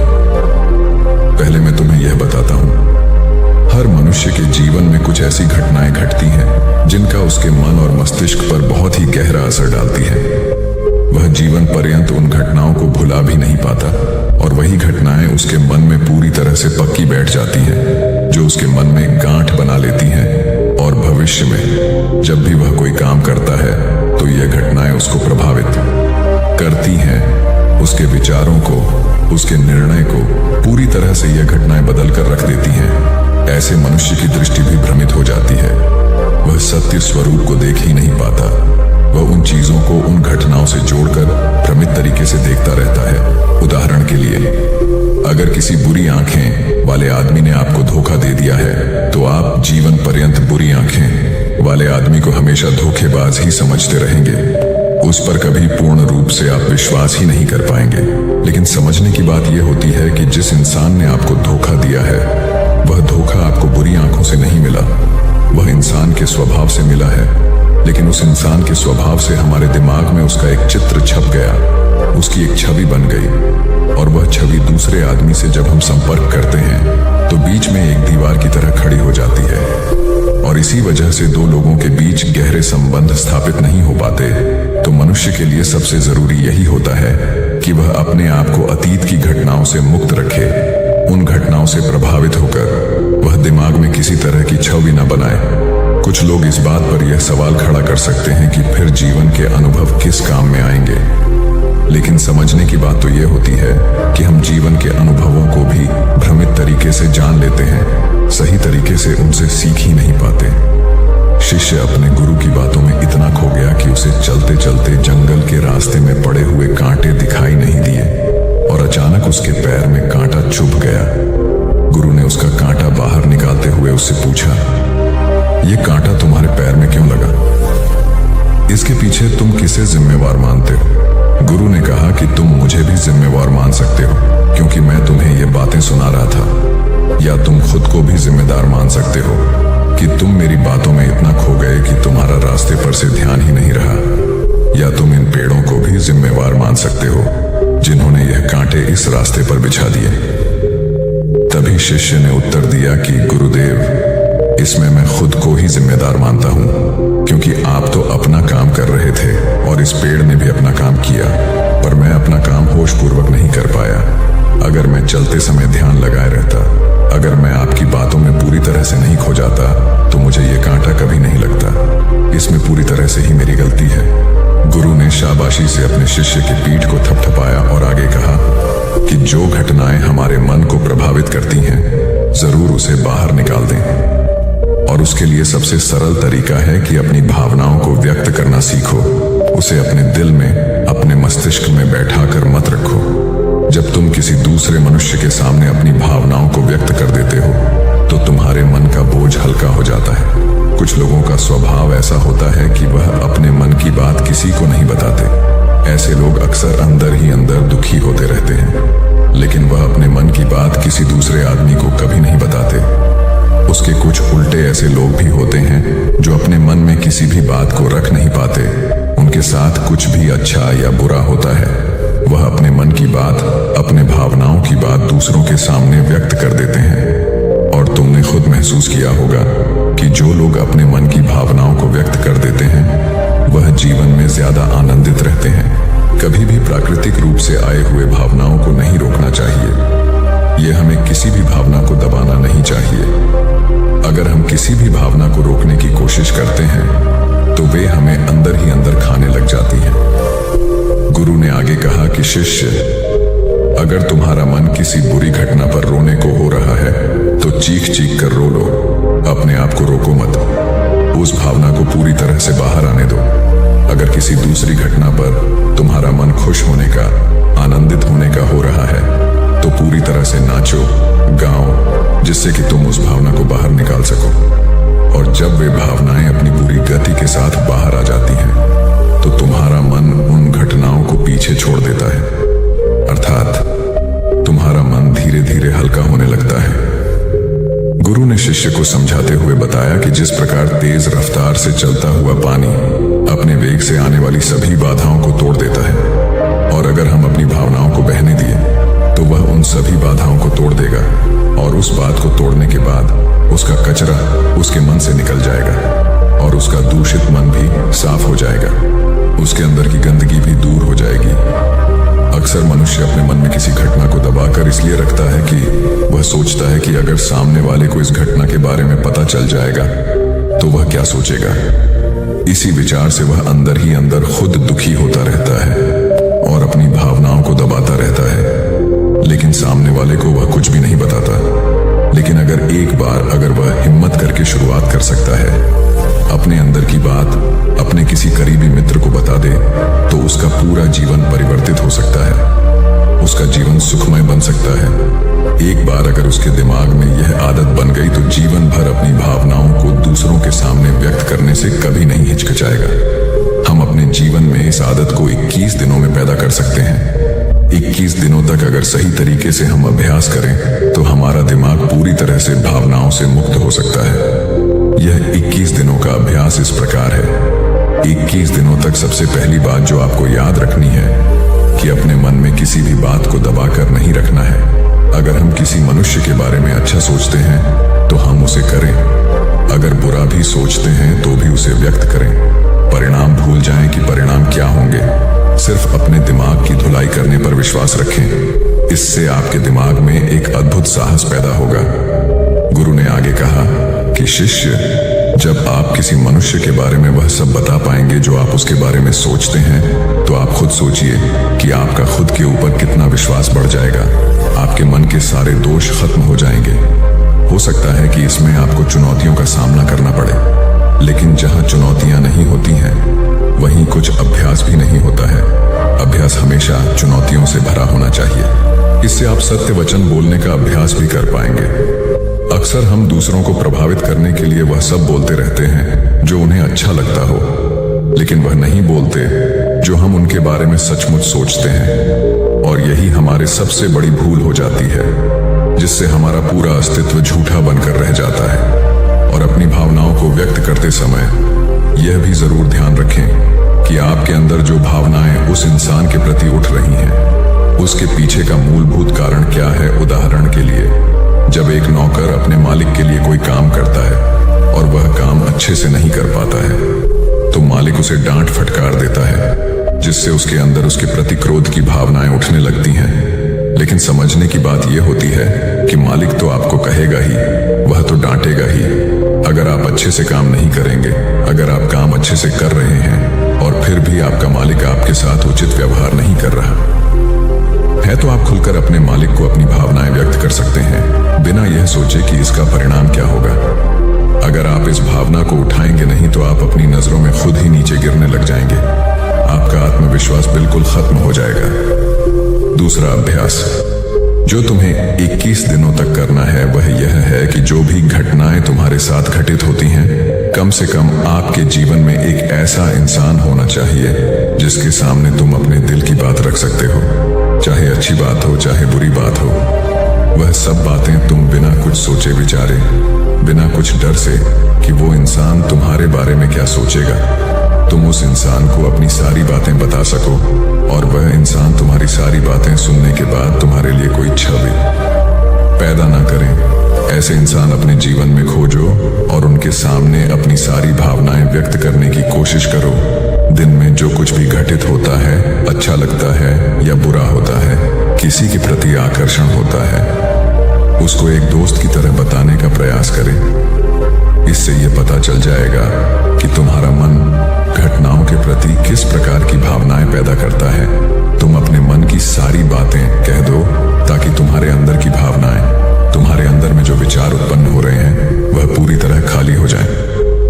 तीसरा, अभ्यास जो तुम्हारे मन को खाली रखेगा वह है योग्य निद्रा का अभ्यास। देखते ही देखते यह चर्चा खत्म करते हुए गुरु और शिष्य उस जंगल को पार करके अपने आश्रम में पहुंच चुके थे।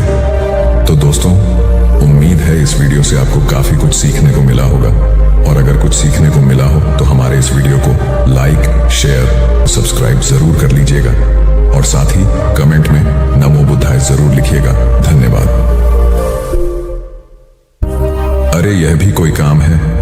इसके बाद उन्होंने ढेर सारे तथ्यों के साथ अपने काम को महत्वहीन बताने की कोशिश की। उन्होंने यह भी कहा कि इस समय जो काम मेरे जिम्मे है उसके आधार पर दूसरे संस्थान में नौकरी भी नहीं मिलेगी। इस बात को मुकेश के रिपोर्टिंग मैनेजर मिस्टर कुमार को बताया गया। वह सुलझे हुए इंसान हैं। उन्होंने तरीके से मुकेश को समझाया कि उनका काम कैसे महत्वपूर्ण है। मिस्टर कुमार ने उनसे पूछा, मुकेश पहले अपने काम के बारे में बताइए। मुकेश ने कहा, मेरा काम यह देखना है कि हमारी कंपनी के प्रोडक्ट में कहां-कहां गड़बड़ी है, उसे कैसे दूर किया जा सकता था, आगे ऐसा क्या किया जाए जिससे पुरानी खामियां फिर से सामने नहीं आए। मुकेश की बात खत्म होते ही मिस्टर कुमार ने कहा, यह जानकर अच्छा लगा कि आपको अपने काम की अच्छी समझ है। जैसा आपने कहा है उसके अनुसार आपका काम प्रोडक्ट को कैसे बेहतर बनाया जाए और उसके निर्माण के दौरान की खामियों को दूर करने से जुड़ा है।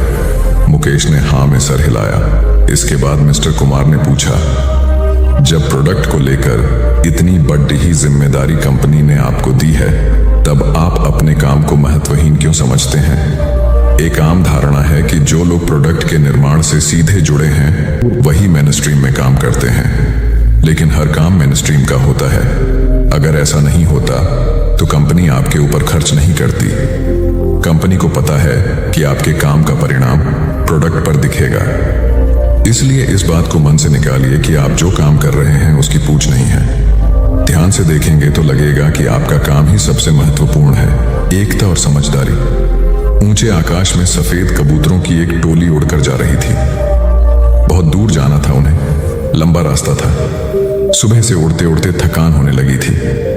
सूरज तेजी से चमक रहा था। कबूतरों को भूख लगने लगी थी। तभी उन्होंने देखा कि नीचे जमीन पर चावल के बहुत से दाने पड़े थे। कबूतरों ने एक दूसरे से कहा, चलो भाई थोड़ी देर रुककर कुछ खा लिया जाए, फिर आगे जाएंगे। एक बुजुर्ग कबूतर ने चारों ओर देखा। वहां दूर दूर तक कोई घर या मनुष्य दिखाई नहीं दे रहा था। फिर चावल के ये दाने यहाँ कहाँ से आए? बुजुर्ग कबूतर ने बाकी कबूतरों को समझाया, मुझे लगता है कि यहाँ कुछ गड़बड़ है, तुम लोग नीचे मत उतरो। लेकिन किसी ने भी उसकी बात नहीं सुनी। सभी कबूतर तेजी से उतरे, दाना चुगने लगे। इतने बढ़िया दाने बहुत दिनों के बाद खाने को मिले थे। वे बहुत खुश थे। जब सभी ने भरपेट खा लिया तो बोले, चलो भाई अब आगे चला जाए। लेकिन यह क्या? जब उन्होंने उड़ने की कोशिश की तो उड़ ही नहीं पाए। दोनों के साथ साथ वहां एक चिड़ीमार का जाल भी था जिसमें उनके पांव फंस गए थे।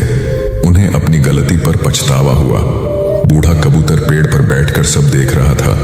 उसने जब अपने साथियों को मुसीबत में देखा तो फौरन उड़ा और चारों ओर देखा। दूर उसे चिड़ीमार आता दिखाई दिया। वह फौरन लौटा और अपने साथियों को बताया। सब वहां से निकलने का उपाय सोचने लगे। तब बूढ़े कबूतर ने कहा, दोस्तों, एकता में बड़ी शक्ति होती है। सब एक साथ उड्डट होगे तो जाल तुम्हें रोक नहीं पाएगा। उसने गिना, 1 2 3। उड़ो। सारे कबूतरों ने एक साथ जोर लगाया और जाल उनके साथ उठने लगा। जब तक चिड़ीमार वहां पहुंचा तब तक जाल काफी ऊपर उठ चुका था। वह देखता ही रह गया और कबूतर जाल लेकर उड़ गए। बूढ़ा कबूतर सबसे आगे उड़ रहा था। काफी देर उड़ने के बाद वे नीचे उतरे। वहां कबूतरों के दोस्त चूहे रहते थे। चूहों ने अपने तेज दांतों से जाल काट दिया। इस तरह बूढ़े कबूतर की समझदारी और साथ मिलकर काम करने से सभी कबूतर बच गए। एक शहर में एक बहुत अमीर व्यक्ति रहता था। उसका नाम तो था धनीमल, लेकिन था वह बेहद कंजूस। उसका कहना था कि अगर आप अपना पैसा अपने पास रखेंगे तो सबको पता चल जाएगा कि आपके पास बहुत पैसे हैं। फिर चोर डाकू आपके पीछे पड़ जाएंगे और सारा पैसा गुजरात को आकर गड्ढे में देख लेता था कि उसका सोना वहां है या नहीं। उसे विश्वास था कि कोई भी चोर इस जगह के बारे में नहीं जान पाएगा, लेकिन ऐसा नहीं हुआ। धीरे धीरे पूरे शहर में यह चर्चा होने लगी कि धनीमल रात में शहर के बाहर जाकर कुछ करता है। एक रात जब उसने गड्ढा खोद कर देखा तो सोना वहां से गायब था। उसे गहरा सदमा लगा और वह चीख कर रोने लगा। उसके रोने की आवाज सुनकर बहुत से लोग वहां आ गए। धनीमल रो रो कर अपना दुख बताने लगा। तब उसके एक पड़ोसी से उसे कहा, धनीमल, तुम एक भारी पत्थर इस गड्ढे में रख दो और समझ लो कि वही तुम्हारा सोना है। यह सुनकर धनीमल को बहुत गुस्सा आया। तुम मेरे सोने को पत्थर जैसे बता रहे हो। वह बोला, देखो धनीमल, वह सोना तुम कभी इस्तेमाल तो करते नहीं थे। एक पत्थर की तरह यहाँ उसे दबा कर रख दिया था, तो फिर यहाँ सोना हो या पत्थर क्या फर्क पड़ जाता है। उसका पड़ोसी बोला, बात तो ठीक ही थी। धनीमल ने बहुमूल्य सोने को पत्थर के समान मूल्यहीन बना दिया था। उसके बाद धनीमल ने मेहनत करके फिर पैसे कमाए, लेकिन अब वह कंजूस नहीं रहा था। अपने पैसे को वह अपने ऊपर और दूसरे लोगों की सहायता के लिए खर्च करता था। अंधी का बेटा। एक औरत थी जो अंधी थी, जिसके कारण उसके बेटे को स्कूल में बच्चे चिढ़ाते थे कि अंधी का बेटा आ गया। हर बात पर उसे ये शब्द सुनने को मिलता था कि अंधी का बेटा। इसलिए वो अपनी माँ से चिढ़ता था। उसे कहीं भी अपने साथ लेकर जाने में हिचकता था। उसे नापसंद करता था। उसकी माँ ने उसे पढ़ाया और उसे इस लायक बना दिया कि वो अपने पैरों पर खड़ा हो सके। लेकिन जब वो बड़ा आदमी बन गया तो अपनी माँ को छोड़ अलग रहने लगा। एक दिन एक बूढ़ी औरत उसके घर आई और गार्ड से बोली, मुझे तुम्हारे साहब से मिलना है। जब गार्ड ने अपने मालिक से बोल तो मालिक ने कहा कि बोल दो मैं अभी घर पर नहीं हूँ। गार्ड ने जब बुढ़िया से बोला कि वो अभी नहीं है तो वो वहां से चली गई। थोड़ी देर बाद जब लड़का अपनी कार से ऑफिस के लिए जा रहा होता है तो देखता है कि सामने बहुत भीड़ लगी है, और जानने के लिए कि वहां क्यों भीड़ लगी है वह वहां गया तो देखा उसकी माँ वहां मरी पड़ी थी। उसने देखा कि उसकी मुट्ठी में कुछ है। उसने जब मुट्ठी खोली तो देखा कि एक लेटर जिसमें यह लिखा था कि बेटा, जब तू छोटा था तो खेलते वक्त तेरी आंख में सरिया ढंस गई थी और तू आंधा हो गया था, तो मैंने तुम्हें अपनी आंखें दे दी थी। इतना पढ़कर लड़का जोर जोर से रोने लगा। उसकी माँ उसके पास नहीं आ सकती थी। दोस्तों, वक्त रहते ही लोगों की वैल्यू करना सीखो। माँ बाप का कर्ज हम कभी नहीं चुका सकते। हमारी प्यास का अंदाज भी अलग है दोस्तों। कभी समंदर को ठुकरा देते हैं तो कभी आंसू तक पी जाते हैं। जीवन साथी सबसे अजीज होता है। कॉलेज में हैप्पी मैरिड लाइफ पर एक कार्यक्रम हो रहा था जिसमें कुछ शादीशुदा जोड़े हिस्सा ले रहे थे। जिस समय प्रोफेसर मंच पर आए उन्होंने नोट किया कि सभी पति पत्नी शादी पर जोक कर हंस रहे थे। ये देखकर प्रोफेसर ने कहा कि चलो पहले एक गेम खेलते हैं, उसके बाद अपने विषय पर बातें करेंगे। सभी खुश हो गए और कहा, कौन सा गेम? प्रोफेसर ने एक मैरिड लड़की को खड़ा किया और कहा कि तुम ब्लैक बोर्ड पे ऐसे 25-30 लोगों के नाम लिखो जो तुम्हें सबसे अधिक प्यारे हों। लड़की ने पहले तो अपने परिवार के लोगों के नाम लिखे, फिर अपने सगे संबंधी, दोस्तों, पड़ोसी और सहकर्मियों के नाम लिख दिए। अब प्रोफेसर ने उसमें से कोई भी कम पसंद वाले 5 नाम मिटाने को कहा। लड़की ने अपने सहकर्मियों के नाम मिटा दिए। प्रोफेसर ने और 5 नाम मिटाने को कहा। लड़की ने थोड़ा सोचकर अपने पड़ोसियों के नाम मिटा दिए। अब प्रोफेसर ने और 10 नाम मिटा दिया। प्रोफेसर ने उस लड़की से कहा, तुम अपनी जगह पर जाकर बैठ जाओ, और सभी की तरफ गौर से देखा और पूछा, क्या कोई बता सकता है कि ऐसा क्यों हुआ कि सिर्फ पति का ही नाम बोर्ड पर रह गया? कोई जवाब नहीं दे पाया। सभी मुंह लटका कर बैठे थे। प्रोफेसर ने फिर उस लड़की को खड़ा किया और कहा, ऐसा क्यों? जिसने तुम्हें जन्म दिया और पाल पोस कर इतना बड़ा किया, उनका नाम तुमने मिटा दिया। और तो और तुमने अपनी कोख से जिस बच्चे को जन्म दिया, उसका भी नाम तुमने मिटा दिया। लड़की ने जवाब दिया कि अब मम्मी पापा बूढ़े हो चुके हैं, कुछ साल के बाद वो मुझे और इस दुनिया को छोड़ के चले जाएंगे। मेरा बेटा जब बड़ा हो जाएगा तो जरूरी नहीं कि वो शादी के बाद मेरे साथ ही रहे, लेकिन मेरे पति जब तक मेरी जान में जान है तब तक मेरा आधा शरीर बन के मेरा साथ निभाएंगे। इसलिए मेरे लिए सबसे अजीज मेरे पति हैं। प्रोफेसर और बाकी स्टूडेंट ने तालियों की गूंज से लड़की को सलामी दी। प्रोफेसर ने कहा, तुमने बिल्कुल सही कहा कि तुम और सभी के बिना रह सकती हो, पर अपने आधे अंग अर्थात अपने पति के बिना नहीं रह सकती। मजाक मस्ती तक तो ठीक है, पर हर इंसान का अपना जीवन साथी ही उसको सबसे ज्यादा अजीज होता है। दिमाग का इस्तेमाल कर पक्ष में करें परिस्थितियां। एक शेर जंगल में शिकार पर निकला था। एक लोमड़ी अचानक उसके सामने आ गई। लोमड़ी को लगा कि अब उसे कोई नहीं बचा सकता है, लेकिन उसने हार नहीं मानी और अपनी जान बचने के लिए एक तरकीब सोची। लोमड़ी ने शेर से कड़े शब्दों में कहा, तुम्हारे पास इतनी ताकत नहीं कि मुझे मार सको। यह सुनकर शेर थोड़ा अचंभित हुआ। उसने पूछा, तुम ऐसा कैसे कह सकती हो? लोमड़ी ने अपनी आवाज और जैसी परेशानी बार बार नहीं आती, अगर आती भी है तो आसानी से हल हो जाती है। सिकंदर की बात सुनकर रोहित को अपनी गलती का एहसास हुआ। उसे एहसास हुआ कि शुरुआती सफलता के बाद उसने सीखना एकदम छोड़ दिया था। यही वजह है कि अपने व्यापार में होने वाले नुकसान का आकलन वह नहीं कर पाया। जीवन में सफल होने के लिए सीखते रहना जरूरी है।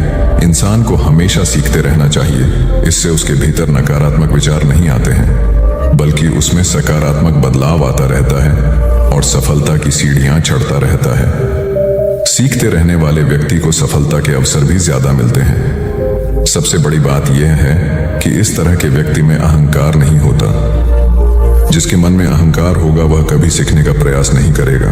घमंड कुल्हाड़ी हुई निरुत्तर। एक बार कुल्हाड़ी और लकड़ी के एक डंडे में विवाद छिड़ गया। दोनों स्वयं को शक्तिशाली बता रहे थे। हालांकि लकड़ी का डंडा बाद में शांत हो गया, किंतु कुल्हाड़ी का बोलना जारी रहा। कुल्हाड़ी में घमंड अत्यधिक था। वह गुस्से में भरकर बोल रही थी, तुमने स्वयं को समझ क्या रखा है? तुम्हारी शक्ति मेरे आगे पानी भरती है। मैं चाहूं तो बड़े बड़े वृक्षों को पल में काट कर गिरा दूं, धरती का सीना फाड़कर उसमें तालाब कुआं बना दूं। तुम मेरी बराबरी कर पाओगे? मेरे सामने से हट जाओ, अन्यथा तुम्हारे टुकड़े टुकड़े कर दूंगी। लकड़ी का डंडा कुल्हाड़ी की अहंकारपूर्ण बातों को सुनकर धीरे से बोला, तुम जो कह रही हो वह बिल्कुल ठीक है, किंतु तुम्हारा ध्यान शायद एक बात की ओर नहीं गया। जो कुछ तुमने करने को कहा है बेशक तुम कर सकती हो, किंतु अकेले अपने दम पर नहीं कर सकती। कुल्हाड़ी ने चिढ़कर कहा, क्यों? मुझ में किस बात की कमी है? डंडा बोला, जब तक मैं तुम्हारी सहायता न करूं तुम यह सब नहीं कर सकती हो। जब तक मैं हत्या बनकर तुम में न लगाया जाऊं तब कोई किसे पकड़कर तुमसे ये सारे काम लेगा। बिना हत्थे की कुल्हाड़ी से कोई काम लेना असंभव है। कुल्हाड़ी को अपनी भूल का एहसास हुआ और उसने डंडे से क्षमा मांगी। कथा सार यह है कि दुनिया सहयोग से चलती है। जिस प्रकार ताली दोनों हाथों के मेल से बजती है, उसी प्रकार सामाजिक विकास भी परस्पर सहयोग से ही संभव होता है। यदि जीवन का संतुलन बिगड़ा और थकान आई तो समझ लीजिए कि बीमारी आई, और यदि वापस ऊर्जा अर्जित करने के लिए विश्राम किया जा रहा है तो ऐसी थकान वरदान भी साबित हो सकती है।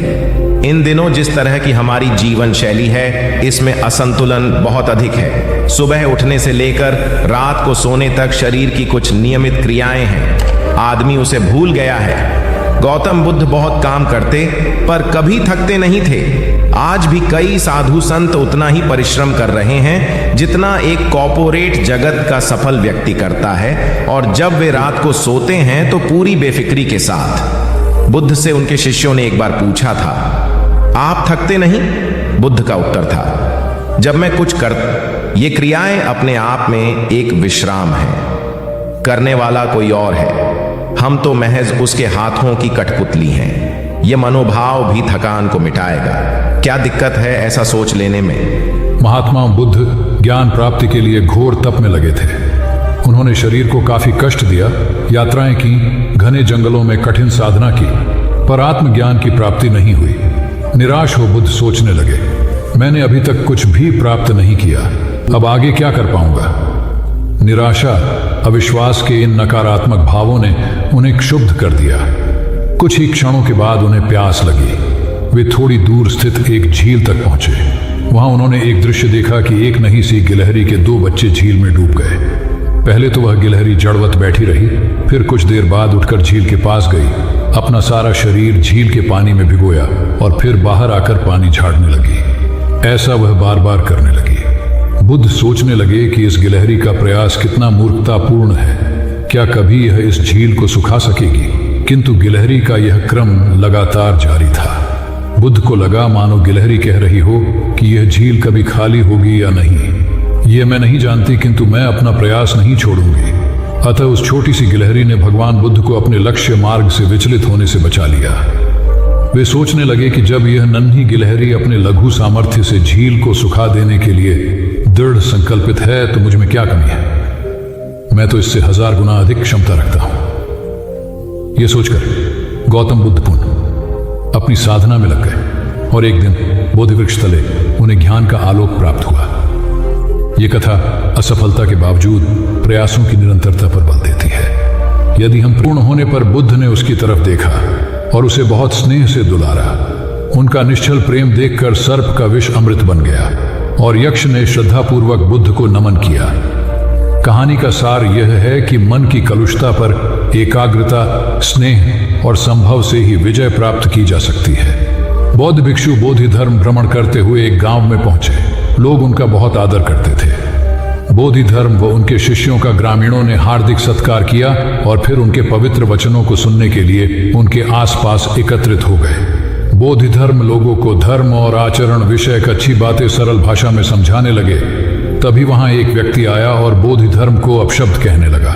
उपस्थित जनसमूह ने उसे रोकने का बहुत प्रयास किया, किंतु वह नहीं माना तथा अनवरत बोधि धर्म को इस आचरण पर कदापि क्रोधित नहीं हुए और लोगों से बोले कि यह भविष्य में मेरा सबसे बड़ा भक्त बनने वाला है। लोगों ने पूछा कि कैसे? बोधि धर्म ने उत्तर दिया, कोई कुम्हार के यहाँ घड़ा लेने जाता है तो घड़े को बजाकर देखा जाता है कि वह फूटा हुआ तो नहीं है। जब 1-2 रुपए के घड़े को कोई इतनी परख कर सकता है तो भला जिसे गुरु मानना है उसे 10-20 गालियां दिए बगैर कैसे पहचानेगा? पहले वह परीक्षा लेगा कि गुरु में धैर्य, आक्रोश व समता भाव कितना है। यह जानने के बाद ही तो वह गुरु को स्वीकारेगा। इसलिए यह व्यक्ति मुझे निरर्थक ही अपशब्द नहीं कह रहा है। और आगे चलकर वास्तव में वह व्यक्ति बोधि धर्म का सबसे बड़ा भक्त बना। किसी को शिक्षा देने से पूर्व स्वयं का आचरण भी तदनुरूप होना चाहिए, तभी गुरु का महान पद मिलता है। वस्तुतः गुरु की गुरुता तभी स्वीकारी जाती है जबकि उसमें सदाचरण के सभी लक्षण मौजूद हों। महात्मा गौतम बुद्ध के श्रावस्ती में प्रवचन चल रहे थे। प्रवचन में नित्य ही बड़ी संख्या में लोग आते और विविध महत्वपूर्ण व गंभीर विषयों पर बुद्ध से ज्ञान ग्रहण करते। बुद्ध का शिष्य वर्ग भी काफी विशाल था, जो प्रवचन स्थल की व्यवस्था संभालता और बुद्ध की सेवा में सदैव तत्पर रहता। एक बार रात के समय महात्मा बुद्ध प्रवचन दे रहे थे। सदैव की भांति काफी लोग उनके प्रवचन सुन रहे थे। एक व्यक्ति जो बुद्ध के ठीक सामने बैठा था बार बार नींद के झोंके ले रहा था। बुद्ध थोड़ी देर तक तो प्रवचन देते रहे, फिर उससे बोले, वत्स सो रहे हो? उस व्यक्ति ने हड़बड़ाकर कहा, नहीं महात्मा। बुद्ध ने पुनः प्रवचन प्रारंभ किए। वह व्यक्ति फिर ऊँघने लगा। महात्मा ने फिर वही प्रश्न दोहराया और उसने फिर अचकचाकर नहीं महात्मा कहा। ऐसा लगभग 8-10 बार हो गया। कुछ देर बाद बुद्ध ने उससे पूछा, वत्स जीवित हो? हर बार की तरह इस बार भी उसने कहा, नहीं महात्मा। यह सुनकर उपस्थित श्रोताओं में हंसी की लहर दौड़ गई और वह व्यक्ति पूर्णतः चैतन्य हो गया। तब बुद्ध गंभीर होकर बोले, वत्स, निद्रा में तुम्हारे मुख से सही उत्तर मिल ही गया। जो निद्रा में है वह मृतक समान ही है। महात्मा बुद्ध का संकेत था कि गुरु से ज्ञान ग्रहण करते वक्त सजगता अत्यंत आवश्यक है। गाफिल रहने की स्थिति में ज्ञान की प्राप्ति पूर्ण नहीं होती और अधकचरा ज्ञान सदैव खतरनाक साबित होता है। कथा सिद्धार्थ के जीवन के उस दौर की है जब वे बुद्धत्व को प्राप्त नहीं हुए थे और निरंजना नदी के तटीय वनों में वृक्ष के नीचे ध्यान करते थे। सिद्धार्थ प्रतिदिन ध्यान करने के बाद पास के किसी गांव में चले जाते और भिक्षा मांगकर लौट आते। कुछ दिनों के बाद उन्होंने भिक्षाटन पर जाना बंद कर दिया, क्योंकि एक गांव के प्रधान की छोटी बेटी सुजाता उनके लिए नित्य भोजन लाने लगी। सिद्धार्थ को वह बड़े स्नेह से भोजन कराती थी। कुछ दिनों बाद उसी गांव का एक चरवाहा भी सिद्धार्थ से प्रभावित होकर उनके पास आने लगा। उसका नाम स्वस्ति था। एक दिन स्वस्ति से सिद्धार्थ बातें कर रहे थे कि सुजाता भोजन लेकर आई। जैसे ही सिद्धार्थ ने भोजन करना शुरू किया, उन्होंने बातचीत बंद कर दी। जितनी देर तक वे भोजन करते रहे, बिल्कुल चुप रहे और वहां सन्नाटा छाया रहा। स्वस्ति को हैरानी हुई। उसने सिद्धार्थ के भोजन करने के उपरांत उनसे पूछा, गुरुदेव, आप मेरे आने के बाद निरंतर वार्तालाप करते रहे, किंतु भोजन के समय एक शब्द भी नहीं बोले। इसका क्या कारण है? सिद्धार्थ बोले, भोजन का निर्माण बड़ी कठिनाई से होता है। किसान पहले बीज बोता है, फिर पौधों की रखवाली करता है और तब कहीं जाकर अनाज पैदा होता है। फिर घर की महिलाएं उसे बड़े जतन से खाने योग्य बनाती हैं। इतनी कठिनाई से तैयार भोजन का पूरा आनंद तभी संभव है जब हम पूर्णतः मौन हों। भोजन के दौरान मैं मौन रहकर उसका पूरा स्वाद लेता हूँ। वस्तुतः शांति से किया गया भोजन न केवल शारीरिक भूख को तृप्त करता है, बल्कि मानसिक आनंद और सात्विक ऊर्जा भी देता है। सम्राट अशोक संपूर्ण भारत को अपने राज्य में मिलाना चाहते थे, पर कलिंग के युद्ध में हुए रक्तपात को देखकर उन्हें अत्यधिक दुख पहुंचा। उनकी महत्वाकांक्षा ने जो तबाही मचाई थी, उसे देखकर उन्हें खुद पर ग्लानि हुई। उन्होंने देखा कि लोग दर्द से कराह रहे थे। यह सब विनाश केवल उनकी महत्वाकांक्षा से हुआ था। यह सब देखकर अशोक के मन में विनाश का पथ छोड़कर नेकी के रास्ते पर चलने का विचार जगा। अशोक की राजधानी पाटलिपुत्र थी। पाटलिपुत्र अब पटना के रूप में जाना जाता है। पटना से गया भी अधिक दूर नहीं है, जहां बोधि वृक्ष के नीचे महात्मा बुद्ध को ज्ञान प्राप्त हुआ था। बुद्ध के अष्टप्रद मार्ग, शांति और दया के संदेश ने अशोक के दिलो दिमाग में इतनी उथल पुथल पैदा कर दिया कि उन्होंने उस मार्ग को अपनाने का फैसला किया। इस पथ पर चलने से उन्होंने इतिहास में अपनी अमिट छाप छोड़ी। अशोक ने अपने पुत्र को सिलोन, अब श्रीलंका, और अन्य कई लोगों को सुदूर क्षेत्रों में दूत बनाकर भेजा। एक निर्दयी महत्वाकांक्षा एक ऐसे पवित्र उद्देश्य में बदल चुकी थी जिसमें कुछ अच्छा कर गुजरने की, करुणा और प्रेम के संदेश को चारों ओर फैलाने की इच्छा थी। करुणा केवल दया भावना मात्र नहीं है, ये आपके अंदर दूसरों की मदद करने की तीव्र इच्छा पैदा करती है। इसी भावना ने बुद्ध को भगवान और अशोक को महान बनाया। तथागत बुद्ध उन दिनों मगध प्रवास पर थे। साथ में शिष्यों का बड़ा समूह भी था। प्रतिदिन बुद्ध के प्रवचन होते, जिनका लाभ लेने के लिए बड़ी संख्या में लोग आते। इन लोगों में साधारण जन के साथ विशिष्ट हस्तियां भी शामिल रहती थी।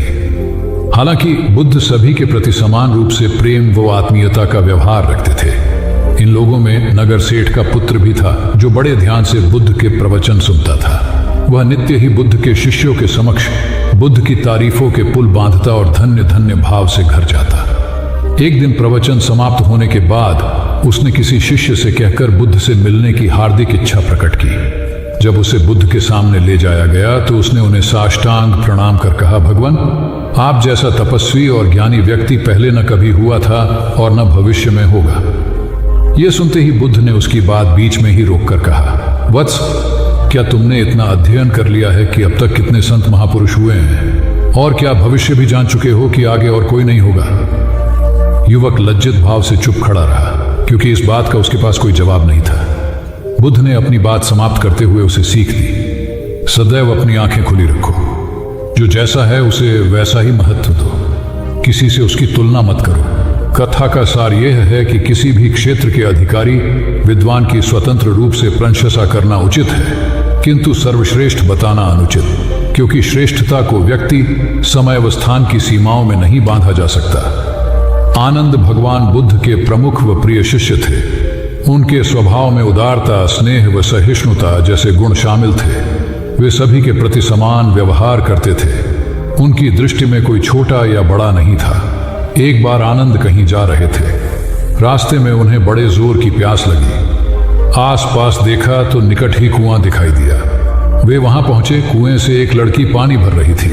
आनंद ने उसके पास जाकर कहा, बहन, मैं बड़ी दूर से आ रहा हूं, मुझे बहुत जोर से प्यास लगी है, कृपा कर पानी पिला दो। उनकी बात सुनते ही लड़की कांप उठी, क्योंकि वह अछूत जाति की थी। वह जानती थी कि किसी ऊंची जाति के व्यक्ति को पानी पिलाना उसके अधिकार क्षेत्र से बाहर है। वह निगाह नीची कर चुपचाप खड़ी रही। आनंद ने प्यास से व्याकुल होकर फिर कहा, बहन, तुमने सुना नहीं? प्यास के मारे मेरे प्राण निकले जा रहे हैं, मुझे पानी पिला दो। लड़की भयवश कुछ नहीं बोल पाई।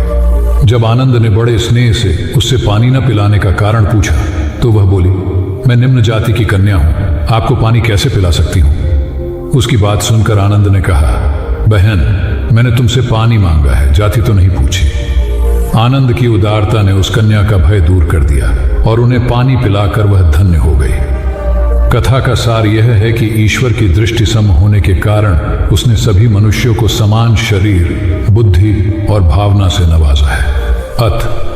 अपने सृष्टिकर्ता के विरुद्ध जाकर मानव मानव में भेद करना सर्वथा अनुचित है।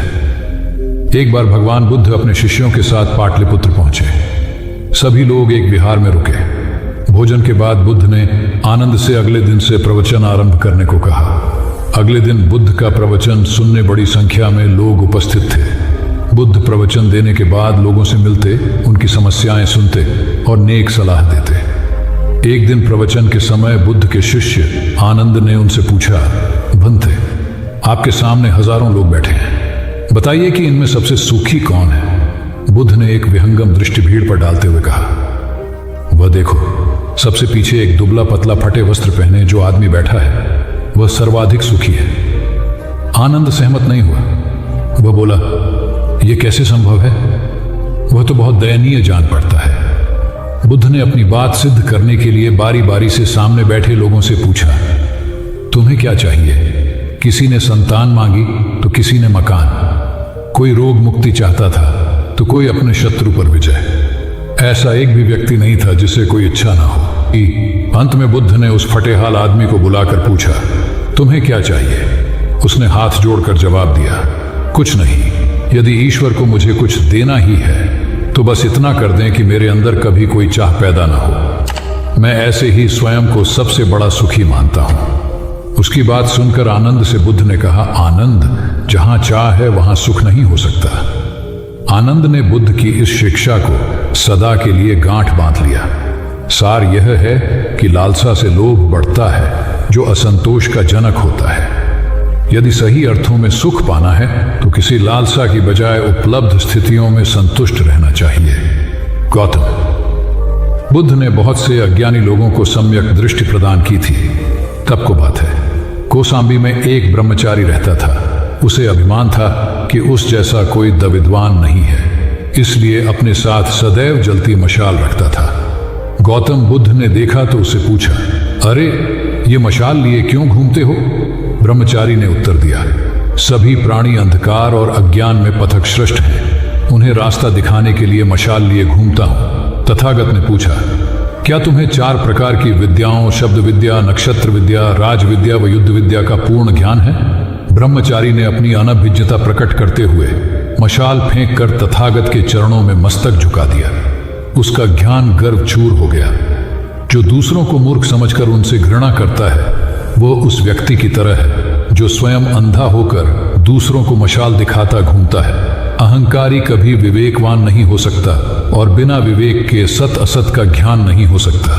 अंततः ऐसे विवेकांत व्यक्ति को जीवन में कोई उपलब्धि प्राप्त नहीं होती, हताशा ही हाथ लगती है। काशाय वस्त्र पहन लिए। उसने सुना, आप एकाहारी हो गए हैं, वह भी एकाहारी हो गई। आपने उत्तम पलंग पर सोना त्याग दिया है तो इसने भी त्याग दिया। आपने माला का त्याग किया, गंध का त्याग किया तो इसने भी वह सब त्याग दिया। मायके वाले इसे संदेश भेजते हैं, वे इसे ले जाना चाहते हैं, लेकिन यह यहीं रहती है, इसी कक्ष में। यह गुण की मूर्ति है। राजा स्नेह से अपनी बहू को देखते रहे। अचानक तथागत उठे, उस कक्ष से बाहर चले गए। शाक्य मुनि ने शिष्यों को शांत रहने को कहा था, लेकिन वे स्वयं उस कक्ष से बाहर चले गए। मैं हमेशा सोचता हूं, उस पल क्या हुआ होगा, उनके मन के भीतर कैसे कैसे विचार उठते होंगे। क्या संबोधि एक लघु क्षण होता है या दीर्घ क्षण? क्या संबोधि एक अनंत अभ्यास है? क्या संयम उसका गरुड़यान है? धम्मपद का 13वां श्लोक बार बार याद आता है, यथागारम दुचेन बुट्टी समति विभजती एवं अभावितम चित्तम राघो समति विभजती। घर की छत मजबूत ना हो, सही तरह से उसे घास फूस से ढका ना गया हो, तो बरसात के दिनों में उसमें से पानी रिसता है, घर भर में फैल जाता है। उसी तरह ध्यान और एकाग्रता हमारे व्यक्तित्व की छत है। एक दिन एक व्यक्ति बुद्ध के पास पहुंचा। वह बहुत अधिक तनाव में था। अनेक प्रश्न उसके दिमाग में घूम घूम कर उसे परेशान कर रहे थे, जैसे आत्मा क्या है, आदमी मृत्यु के बाद कहाँ जाता है, सृष्टि का निर्माता कौन है, स्वर्ग नरक की अवधारणा कहाँ तक सच है और ईश्वर है या नहीं। उसे इन प्रश्नों के उत्तर नहीं मिल रहे थे। जब वह बुद्ध के पास पहुंचा तो उसने देखा कि बुद्ध को कई लोग घेर कर बैठे हैं। बुद्ध उन सभी के प्रश्नों व जिज्ञासाओं का समाधान अत्यंत सहज भाव से कर रहे हैं। काफी देर तक यह क्रम चलता रहा, किंतु बुद्ध धैर्यपूर्वक हर एक को संतुष्ट करते रहे। बेचारा व्यक्ति वहां का हाल देखकर परेशान हो गया। उसने सोचा कि इन्हें दुनियादारी के मामलों में पड़ने से क्या लाभ, अपना भगवत भजन करें और बुनियादी समस्याओं से ग्रस्त इन लोगों को भगाए। किंतु बुद्ध का व्यवहार देखकर तो ऐसा लग रहा था मानो इन लोगों का दुख उनका अपना दुख है। आखिर उस व्यक्ति ने पूछ ही लिया, महाराज, आपको इन सांसारिक बातों से क्या लेना देना? बुद्ध बोले, मैं ज्ञानी नहीं हूं और इंसान हूं। वैसे भी वह ज्ञान किस काम का जो इतना घमंडी और आत्म केंद्रित हो कि अपने अतिरिक्त दूसरे की चिंता ही न कर सके। ऐसा ज्ञान तो अज्ञान से भी बुरा है। बुद्ध की बातें सुनकर व्यक्ति को उलझन दूर हो गई। उस दिन से उसकी सोच व आचरण दोनों बदल गए। कथा का सार यह है कि ज्ञान तभी सार्थक होता है जब वह लोक कल्याण में संलग्न हो। महात्मा बुद्ध ने युवक को सत्संग का महत्व समझाया। महात्मा बुद्ध एक गांव में ठहरे हुए थे। वे प्रतिदिन शाम को वहां पर सत्संग करते थे। भक्तों की भीड़ होती थी क्योंकि उनके प्रवचनों से जीवन को सही दिशा बोध प्राप्त होता था। बुद्ध की वाणी में गजब का जादू था। तब बुद्ध ने उसे समझाया, यदि इसी तरह उसे पानी में निरंतर डालते रहोगे तो कुछ ही दिनों में ये छेद फूलकर बंद हो जाएंगे और टोकरी में पानी भर पाओगे। इसी प्रकार जो निरंतर सत्संग करते हैं उनका मन एक दिन अवश्य निर्मल हो जाता है।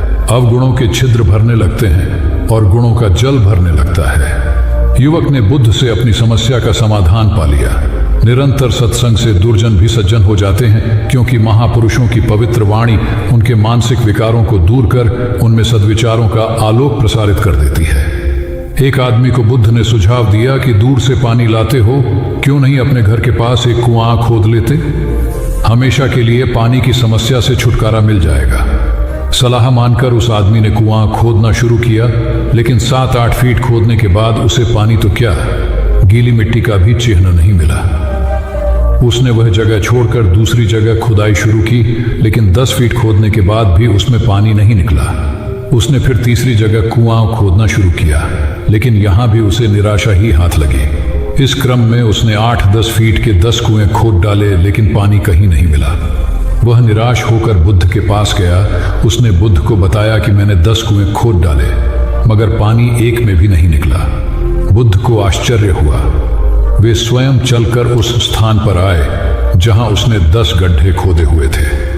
बुद्ध ने उन गड्ढों की गहराई देखी और सारा माजरा समझ गए। फिर वे बोले, 10 कुएं खोदने की बजाय एक कुएं में ही तुम अपना सारा परिश्रम लगाते तो पानी कब का मिल गया होता। तुम सब गड्ढों को बंद कर दो, केवल एक को गहरा करते जाओ, पानी निकल आएगा। उसने बुद्ध को बात मानकर ऐसा ही किया। परिणाम स्वरूप कुआं पूर्ण होते ही पानी निकल आया। सबने भगवान बुद्ध की जय जयकार की। धन्ना सेठ के पास 7 पुश्तों के पालन पोषण जितना धन था। उसका व्यापार चारों तरफ फैला हुआ था, किंतु फिर भी उसका मन अशांत रहता था। कभी धन की सुरक्षा की चिंता, तो कभी व्यापारिक प्रतिस्पर्धा में आगे निकलने का तनाव। चिंता और तनाव के कारण वह अस्वस्थ रहने लगा। उसके मित्र ने उसकी गिरती दशा देखी तो उसे बुद्ध के पास जाने की सलाह दी। सेठ बुद्ध के पास पहुंचा और अपनी समस्या बताई। बुद्ध ने उसे सांत्वना देते हुए कहा, तुम घबराओ मत, तुम्हारा कष्ट अवश्य दूर होगा। बस तुम यहाँ कुछ दिन रहकर प्रभु का ध्यान किया करो। बुद्ध के कहे अनुसार सेठ ने रोज ध्यान करना शुरू कर दिया, किंतु सेठ का मन ध्यान में नहीं लगा। वह जैसे ही ध्यान करने बैठता, उसका मन फिर अपनी दुनिया में चला जाता। उसने बुद्ध को यह बात बताई, किंतु बुद्ध ने कोई उपाय नहीं बताया। थोड़ी देर बाद जब सेठ बुद्ध के साथ वन में सायंकालीन भ्रमण कर रहा था, तो तो उसके पैर में एक कांटा चुभ गया। वह दर्द के मारे कराहने लगा। बुद्ध ने कहा, बेहतर होगा कि तुम जी कड़ाकर कांटे को निकाल दो, तब इस दर्द से मुक्ति मिल जाएगी। सेठ ने मन कड़ाकर कांटा निकाल दिया। उसे चैन मिल गया।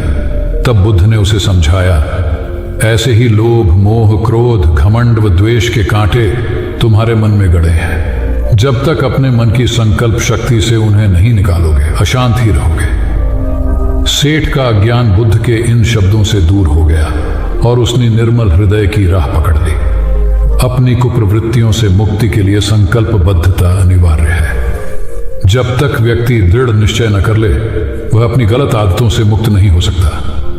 बुद्ध की शिक्षा से गांव का उद्धार हुआ। एक युवक ने बुद्ध से आकर कहा, मेरा गांव अशिक्षित है।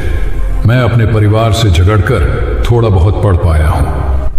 आगे और पढ़ना चाहता हूं, किंतु सभी रोक रहे हैं। घर के लोग सोचते हैं कि खेती में खूब पैसा है और उसके लिए किसी शिक्षा की आवश्यकता नहीं है। यही सोच गांव वालों की भी है। कृपया आप मेरे गांव चलकर वहां शिक्षा का प्रसार करवाइए। बुद्ध युवक की बात मानकर गांव आ गए। धर्मभीरू ग्रामीणों ने बुद्ध का सत्कार किया और रोज उनके प्रवचन सुनने आने लगे। बुद्ध जब भी शिक्षा का महत्व बताते, ग्रामीण विरोधी मत रखते। एक दिन एक महिला अपने 5 साल के बच्चे के लिए पूछने लगी कि उसे किस उम्र से शिक्षा दिलवाए। तब बुद्ध ने समझाया कि तुम्हें तो 5 वर्ष पूर्व उसकी शिक्षा शुरू कर देनी थी। उसे क्या खाना है, क्या नहीं, कैसे क्या बोलना है आदि बातें शुरू से सिखाओगी, तभी तो वह अपना उचित ख्याल रख सकेगा। बुद्ध की यह बात महिला सहित सभी ग्रामीणों को समझ में आ गई। उन्होंने अपने बच्चों को विद्यालय भेजना शुरू किया। यह समय वर्षा का था। युवक ने लोगों को जल संग्रहण की तकनीक बताई। अधिकांश ने उपहास किया, किंतु युवक अपना काम करता रहा। बुद्ध का सहयोग प्राप्त था, इसलिए किसी ने उसका खुलकर विरोध नहीं किया। जब गर्मी में भीषण जल संकट के कारण फसलें सूखने लगी, तो युवक ने कुएं खुदवाए, जिनमें जल संग्रहण की तकनीक के कारण खूब पानी निकला। ग्रामीण अब शिक्षा का महत्व समझ चुके थे। धीरे धीरे संपूर्ण गांव शिक्षित हो गया। ज्ञान हर उम्र में अर्जित किया जा सकता है। यही ज्ञान हमें जीवन में आने वाली समस्याओं के समाधान की राह सुझाता है। एक गांव में 2 भाई रहते थे जो अपनी शैतानियों के लिए कुख्यात थे। उन्हें दूसरों को परेशान करने में बड़ा आनंद आता था। वे हर समय किसी न किसी को परेशान करने में लगे रहते थे। गांव के लोगों के साथ साथ उनके माता पिता भी उनकी ऐसी हरकतों के कारण बहुत दुखी थे। जब गांव का कोई व्यक्ति उनके माता पिता के पास उनकी शिकायत लेकर आता, तो वे दोनों को बहुत समझाते, किंतु दोनों भाइयों के कानों पर जूं तक नहीं रेंगती। एक दिन उनकी मां गांव में आए हुए महात्मा बुद्ध के पास गई और अपने बच्चों में किसी भी तरह ईश्वर का भय भर देने का आग्रह किया, ताकि वे लोग शैतानी से बाज आए। महात्मा बुद्ध ने मां से दोनों को एक एक करके उनके पास भेजने को कहा। मां ने अपने पहले लड़के को महात्मा बुद्ध के पास भेजा। वह जाकर महात्मा बुद्ध के पास बैठ गया। महात्मा बुद्ध ने उससे पूछा, ईश्वर कहाँ है? लड़के की कुछ समझ में नहीं आया और उसने कोई उत्तर नहीं दिया। तब महात्मा बुद्ध ने दोबारा यही सवाल कड़क कर पूछा, तो डर के मारे लड़का वहां से तेजी से भागा और भागते हुए अपने भाई के पास जा पहुंचा तथा बोला, भाई तुम्हें पता है ईश्वर खो गया है और सब लोग इसके लिए हमें ही जिम्मेदार समझ रहे हैं। छोटा भाई भी इतना बड़ा आरोप सुनकर डर गया और उस दिन से दोनों ने शैतानी करना छोड़ दिया। कथा का सार यह है कि जब सीधे मार्ग से सुधार की राह न मिले, तो टेढ़े मार्ग का सहारा लेना ही सर्वथा उचित है। सेठ ने बुद्ध से जाना सच्चा संपन्न होना। एक सेठ निसंतान था। अपार संपत्ति का मालिक होने के बावजूद सेठ का लोभ बरकरार था। संतान न होने का दुख उसे बहुत था और इस कारण वह न जाने कितने फकीर, बाबा और पंडितों के दर पर माथा टेक चुका था, किंतु नतीजा शून्य रहा। एक बार सेठ के नगर में बुद्ध का आगमन हुआ। सेठ ने उनकी बहुत ख्याति सुनी तो अगले ही दिन उनसे मिलने पहुंचा। बुद्ध को अपनी निसंतानता के विषय में बताया तो उन्होंने सेठ के सिर पर हाथ रखकर हार्दिक आशीर्वाद दिया। संयोग की बात कि कुछ ही समय बाद सेठ को संतान सुख प्राप्त हो गया। वह बुद्ध के प्रति आभार भाव से भर उठा। सोचने लगा कि बुद्ध के प्रति उपकार कैसे जताए। विचार करने के उपरांत उसने एक बक्से में बेशकीमती हीरे जवाहरात रखे और बुद्ध के पास पहुंचा। बुद्ध को प्रणाम निवेदित कर सेठ बोला, महाराज आपकी कृपा से मुझे संतान का मुख देखने को मिला। मैं आपके लिए कुछ करना चाहता हूँ, सो यह तुच्छ भेंट लाया हूँ। बुद्ध ने हीरे जवाहरात देखते ही अस्वीकार कर दिए। उन्होंने कहा, मेरे लिए धन व्यर्थ है, इसे तुम ही रखो। जब सेठ अधिक आग्रही हुआ तो बुद्ध बोले, मैं निर्धनों से दान नहीं लेता। आश्चर्यचकित सेठ ने कहा, पर मैं तो निर्धन नहीं हूं, अपार धन संपत्ति मेरे पास है। मेरी तिजोरियां सोने चांदी गहनों व जवाहरातों से भरी हुई हैं। रात दिन परिश्रम कर मैं इस संपत्ति को दिन दूनी रात चौगुनी कर रहा हूं, फिर मैं निर्धन कैसे हूं? तब बुद्ध ने समझाया, इसका आशय यह है कि तुम अपनी वर्तमान संपत्ति से तृप्त नहीं हो, और अतृप्त व्यक्ति निर्धन ही तो होता है, क्योंकि सच्चा संपन्न तो वह है जो तृप्त हो। बुद्ध की बातों ने सेठ की आंखें खोल दी। संतोष सबसे बड़ा धन और संतोषी सर्वाधिक धनी होता है, क्योंकि इच्छाओं का अंत निर्लिप्तता की परम सुखमय अवस्था को लाता है। एक बार गौतम बुद्ध से अभय राजकुमार ने प्रश्न किया कि क्या श्रमण गौतम कभी कठोर वचन कहते हैं। उसने सोच रखा था कि नहीं कहने पर वह बताएगा कि एक बार उन्होंने देवदत्त को नरकगामी कहा था, और यदि हां कहे तो उसने पूछा, जा सकता है कि जब आप कठोर शब्दों का प्रयोग करने से स्वयं को रोक नहीं पाते, तब दूसरों को ऐसा उपदेश कैसे देते हैं। बुद्ध ने अभय के प्रश्न का आशय जान लिया। उन्होंने कहा, इसका उत्तर न तो हाँ में दिया जा सकता है और न नहीं में। अभय की गोद में उस समय एक छोटा बालक था। उसकी ओर इशारा करते हुए बुद्ध ने पूछा, राजकुमार, यदि दाई के अनजाने में यह बालक अपने मुख में काठ का टुकड़ा डाल ले, तब तुम क्या करोगे? मैं उसे निकालने का प्रयास करूंगा। यदि वह आसानी से न निकल सकता हो तो बाएं हाथ से उसका सिर पकड़कर दाहिने हाथ की उंगली को टेढ़ा करके उसे निकालूंगा। यदि खून निकलने लगे तो भी मेरा यही प्रयास रहेगा कि वह काठ का टुकड़ा किसी न किसी तरह बाहर निकल आए। ऐसा क्यों? इसलिए कि भंते इसके प्रति मेरे मन में अनुकंपा है। राजकुमार, ठीक इसी तरह तथागत जिस वचन के बारे में जानते हैं कि यह मिथ्या या अनर्थकारी है और उससे दूसरों के हृदय को ठेस पहुंचती है, तब उसका वे कभी उच्चारण नहीं करते। पर इसी तरह जो वचन उन्हें सत्य और हितकारी प्रतीत होते हैं तथा दूसरों को प्रिय लगते हैं, उनका वे सदैव उच्चारण करते हैं। इसका कारण यही है कि तथागत के मन में सभी प्राणियों के प्रति अनुकंपा है। भगवान बुद्ध देव और मनुष्यों के शास्त्र थे, परंतु सबसे पहले वह मनुष्य थे। मनुष्य बढ़कर देवता बनता है, यह प्राचीन मान्यता थी। आज भी हम मनुष्यत्व के ऊपर देवत्व की बात करते हैं, परंतु बुद्ध ने इस क्रम को पलट दिया।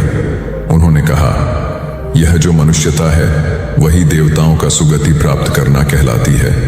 देवता जब सुगति प्राप्त करता है तब वह मनुष्य बनता है।